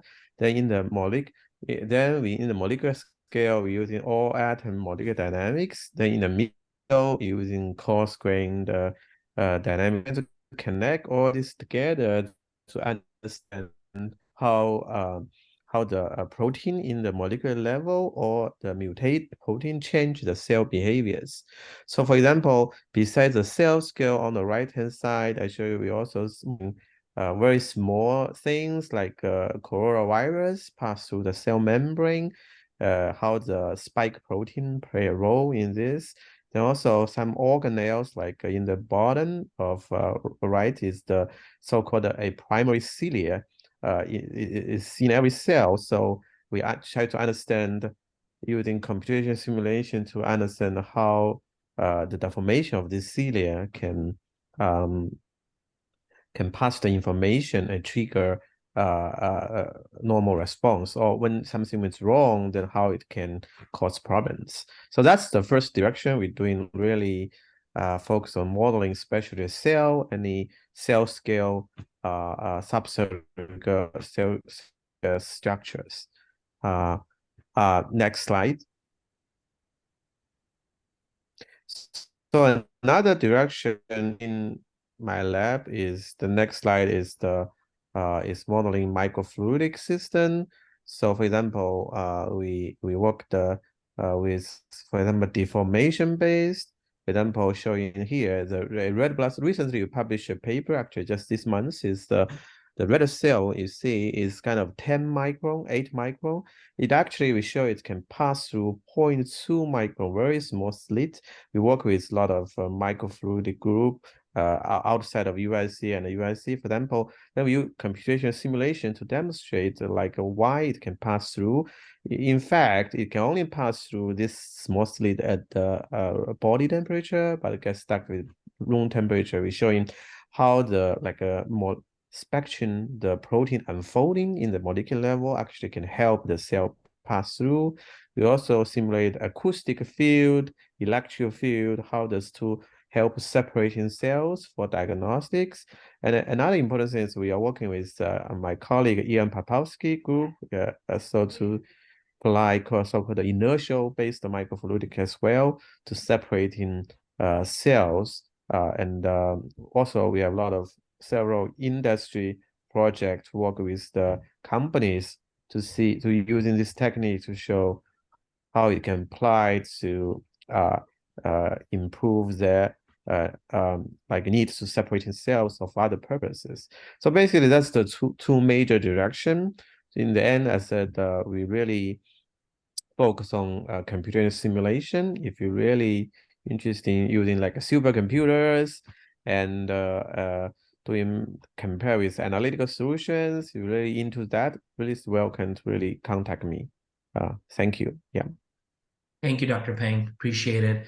And then last but not least, we have Dr. Dai, who is Dr. Young Dai, who's also the Associate Director of Graduate Studies, and she manages the bioinformatics program. So if you're interested in bioinformatics, please do get in touch with her. But she's also a PI of a lab. So Dr. Dai, please go ahead and take it away. Thank you, Samuel, for introduction. So my name is Yang Dai. So my lab is focused on the integration of multi-omics data generated from various different types of experiments. So at the long-term interest of my lab is actually try to infer the gene regulatory mechanisms through various type of omics data, such as the transcriptome and epigenomes. So recently, we also extended our interest to try to figure out what is the mean from, for example, the microbial omics data, such as you take your stool to quantify the bacterial content. So what we can tell from these different abundance of the bacteria in the stool, and can we actually develop a machine learning model to predict whether the human, which we call the host, he is in a healthy status, or he is on the path of developing certain disease. So one of the challenges in developing mathematical model to predict these diseases is how to handle the high dimensional data. So these are the typical challenges arise from the multi-omics data. So here's one of the machine learning model we developed to try to integrate not only one type of omics, for example, the microbiome, the whole bacterial content or abundance in your stool, but also we additionally the technology allows us to quantify the small molecules through the metabolomics to generate such a profile. So the challenge is how do we integrate these data to generate a stable machine learning model to predict, for example, the acute pancreatitis. So is that something based on these quantifications to predict them? And also through the prediction, can we find out informative biomarkers so that we don't have to look at all of these bacteria, but focus on a few. So these are the models can answer these questions. But in addition, we also interested in the functional aspect of these involved microbes. So through the integration of microbiome data together with metabolomic data by using deep learning algorithm, we can identify potential interactions of microbes and bacteria, and looking at the functional aspect of these molecules or bacteria to drive the disease progressions or things like that. So the goals of these large-scale omics data analysis is try to generate the hypothesis to guide further experimental exploration for understanding the disease mechanism.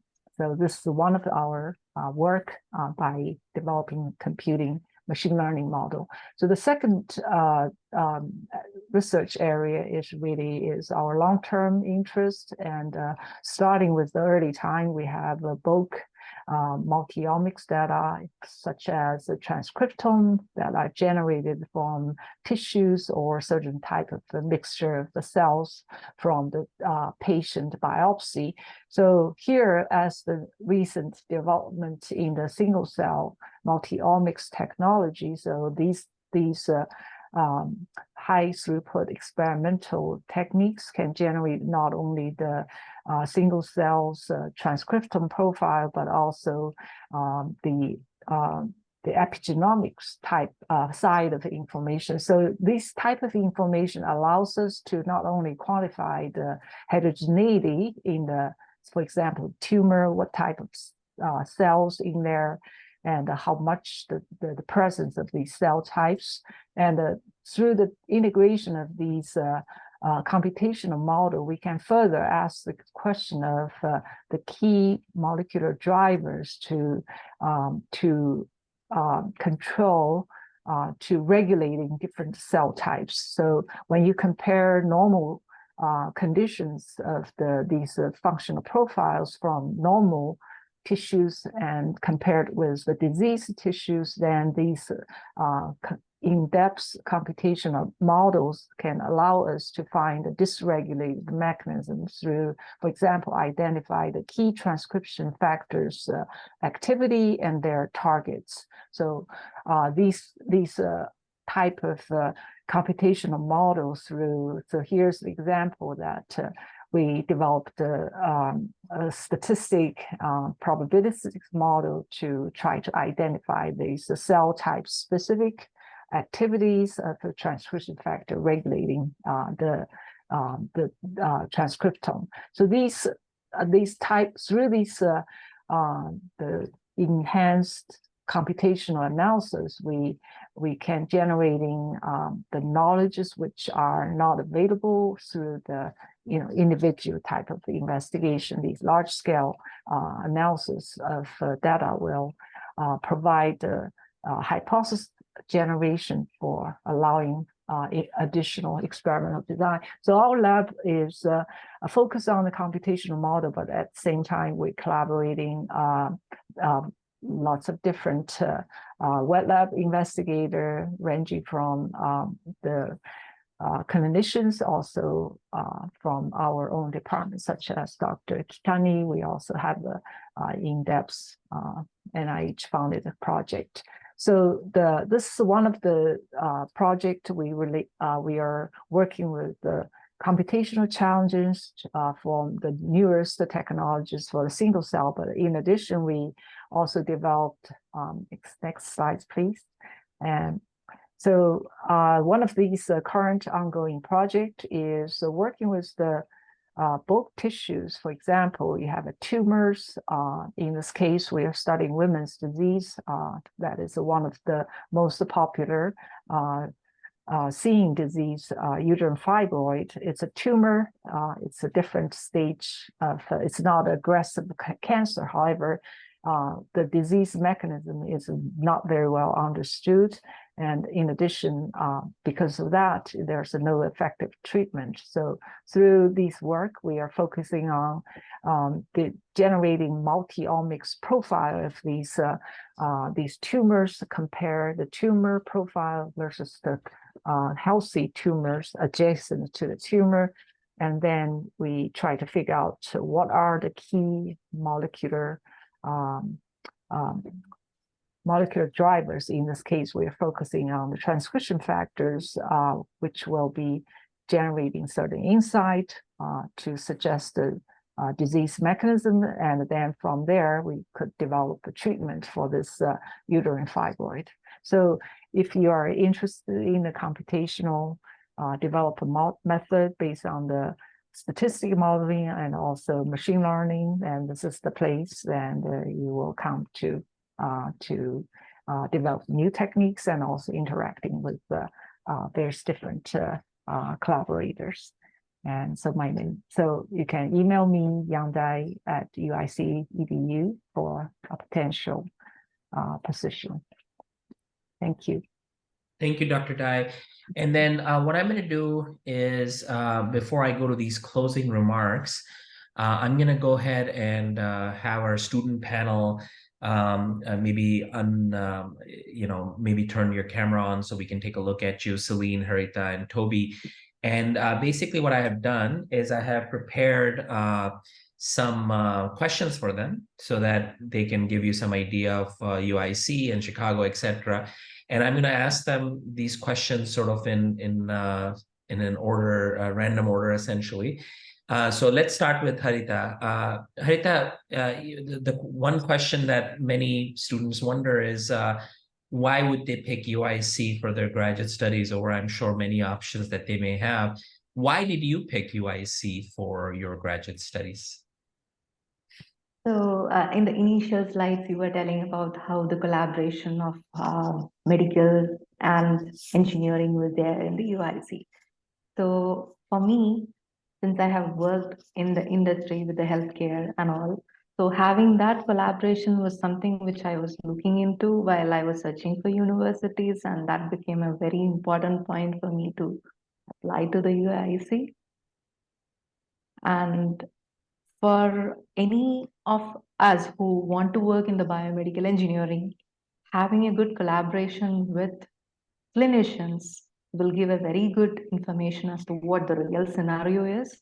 We might get a lot of information from internet, research papers, everything. But the years of experience that the clinicians can give us is a lot. And that is something which I am seeing in this past 1 year, that we are like having lots of collaboration with the clinicians. For every project, we have at least 1 or 2 clinicians working in different areas. So that's a very good input that we are getting for all our researchers. Wonderful. Thank you so much, Harita. I appreciate that. And in case people didn't catch that, Harita is based in Rockford. So we do have 2 campuses of UIC, and students are able to work in labs in both UIC Chicago and then in Rockford as well. So Toby, let's go to you. So how have you found the community in BME at UIC? What type of community have you found and the diversity of it? Like, how have you enjoyed yourself or not, maybe in the last few years? Thank you, Dr. Ketani. So I would say that the community at UIC is very collaborative, right? And if I were to describe it in one word, I would say collaborative, but in actual sense, it's very dynamic because there are lots of different people, different ethnicity, and it's collaborative. And one reason why it's collaborative is, especially in the BME department, you get to experience quality resources from both the medicine college and also the BME college. So having that, mocktail of both colleges and getting the best of both resources is one of the best things that I've experienced in UIC, even as a BME PhD student. And students are not just learning, right? They get to apply what they learn, right? They get to write papers, they get to publish papers. And it's good that the department itself, they look after their own students. So they have a GSC, graduate students community, and you have someone from the department that actually liaises with the students if there is any update or anything that has to be done, and then that has to be done in relation to the department. And for the diversity in UIC, I'd say it's very diverse. There are lots of people, different ethnicity, a broad spectrum of people, and having to experience all of this, makes you see the world from a panoptic view, because before you make any kind of decision, even in research, you have to consider people and the different race and all of that. It has to be in your thought process before making any kind of decision. So for me personally, it has been a very good experience and I've really enjoyed myself. Wonderful. Thank you, Toby. And Celine, last but not least, many prospective students, now having been a student yourself, PhD student and undergrad here at UIC, what advice would you give, if you could give one piece of advice to the prospective students about how should they go about picking a school and a lab for their studies? What would that be? I would say it would really, the most important would be to kind of know what you want for your direction in general. You also don't want to be closed-minded, but aligning with the research interests with your advisor and also the school or the department overall is the most important. And then also knowing the kind of work ethic that you're willing to kind of display in grad school is should be aligned with your PI as well, or your lab. That is also very important to know that you could work well with your peers and your advisors, and also knowing mentors, like being able to like foster a mentorship with the closest people to you. And so it's good to know the people and like really know the community surrounding the school as well and the department. Thank you so much, Celine. So that's it for our student panel. Let me go ahead and share my slides one last time for some closing remarks, which just to summarize a few things. So I don't need to put this in full screen mode. Everything is in front of you. So good news, we are waiving the application fee for all applicants. So we got approval from the College of Engineering to essentially pay for the application fee for all applicants. So our department and college does not charge fees. It's the Office of Admissions at UIC that charges these fees. But essentially, the College of Engineering is going to pay for all of the applicants' fees in the College of Engineering, obviously. So you don't have to pay that. For international students, however, there's an additional fee called a credentialing fee. This fee is used by UIC to validate a degree or to convert a GPA from a different scale to a 4.0 scale. And there's people involved whose salaries depend on this fee. This fee, we have no control over. We cannot, College of Engineering is not paying for the credentialing fee. However, if there's a faculty member in our department who really wants to recruit a student, they can email me that they would like the student's credentialing fee to be paid, and we have a certain number of slots that we can use to pay for that fee. But we only do that in the case where a faculty member is really interested in a student, not for every student. So I understand that with the exchange rate between the dollar and different currencies, it's not easy for students to pay these fees in US dollars. And I know that it creates a huge financial burden on many students across the globe. That being said, this is not a fee that's in our control. The department doesn't make anything out of it. The college doesn't make anything out of it. This is a UIC admissions set of fees. So we do our best. We've already waived the application fee. So hopefully that helps. As far as the credentialing fee, again, if we can find a faculty who really wants to recruit you, they can request to me to pay your credentialing fee from their funds. And we do allow for that as well. The other thing I wanted to mention is that for the MS degree, you can either do a thesis or not a thesis. You can just take courses. Regardless of you doing a thesis or not, the MS degree can be completed in 3 semesters in 1 summer. So as long as you follow some of the tracks that we have outlined and you take the right number of courses every semester. So students starting in August 2024 can graduate by December 2025, as long as they follow the prescribed curriculum that we have provided.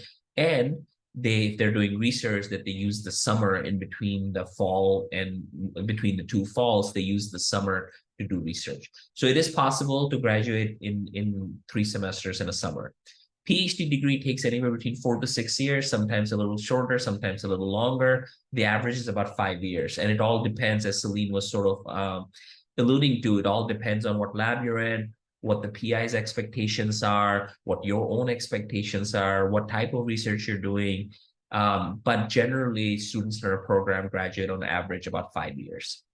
The PhD degree is fully funded. I mentioned the stipend before, it's listed here as well. So if you're hired as a PhD student, if you're admitted as a PhD student, you don't have to pay. You will get paid to go to school. It's not, you're not going to be swimming in money, but it's enough money to live relatively comfortably for the duration of your studies before you go to your six-figure salary once you graduate. The MS degree, as I mentioned before, is typically unfunded, but meaning self-funded. Students typically have to pay for an MS degree. However, two things. One is you can get done in 3 semesters. So you can get out of here and get a nice cushy job somewhere else. Or there are ways to fund part of the MS degree through various teaching assistantships in other departments, a little bit in our department, and also there's jobs on campus that students will apply for and get. So there are ways. You just have to be a little bit more entrepreneurial and more proactive with an MS degree. With PhD degree, it's fully funded from the very beginning of you entering the program. And the deadlines are listed. So please, if you're interested in UIC, please do apply. We would love to see your application. And I apologize that we went over the time of 1 hour, but I'm happy to stick around. We also have Miss Susan Lee, who's the Director of Student Operations, on the line. And she and I can stick around for the next 15-20 minutes to answer any questions. You can either put questions on chat or you can just speak up by unmuting yourself. And for anybody who doesn't want to stick around for the Q&A, you're welcome to, you're welcome to go on with your remaining day. But thank you so much for attending. Okay, so Jenna so we have a couple questions now. So Rostam asked, how can I join your lab? And he means me. So Rostam, for me, I don't know if you're still online. So Rostam, for my lab, what we do is the first step is you applying to the program. Students who don't apply to the program, I cannot do anything about that. I can only admit students. I can only take on students in my lab who are official UIC PhD students or master students. And the only way they can become official UIC PhD or master students is by applying to the program. So make sure you apply. My specific process of my lab is we typically will review the applications that have my name in the personal statement. So if you want to join my lab, make sure you mention my lab as a lab of interest in your statement of purpose. And then what happens, let me go ahead and stop the recording.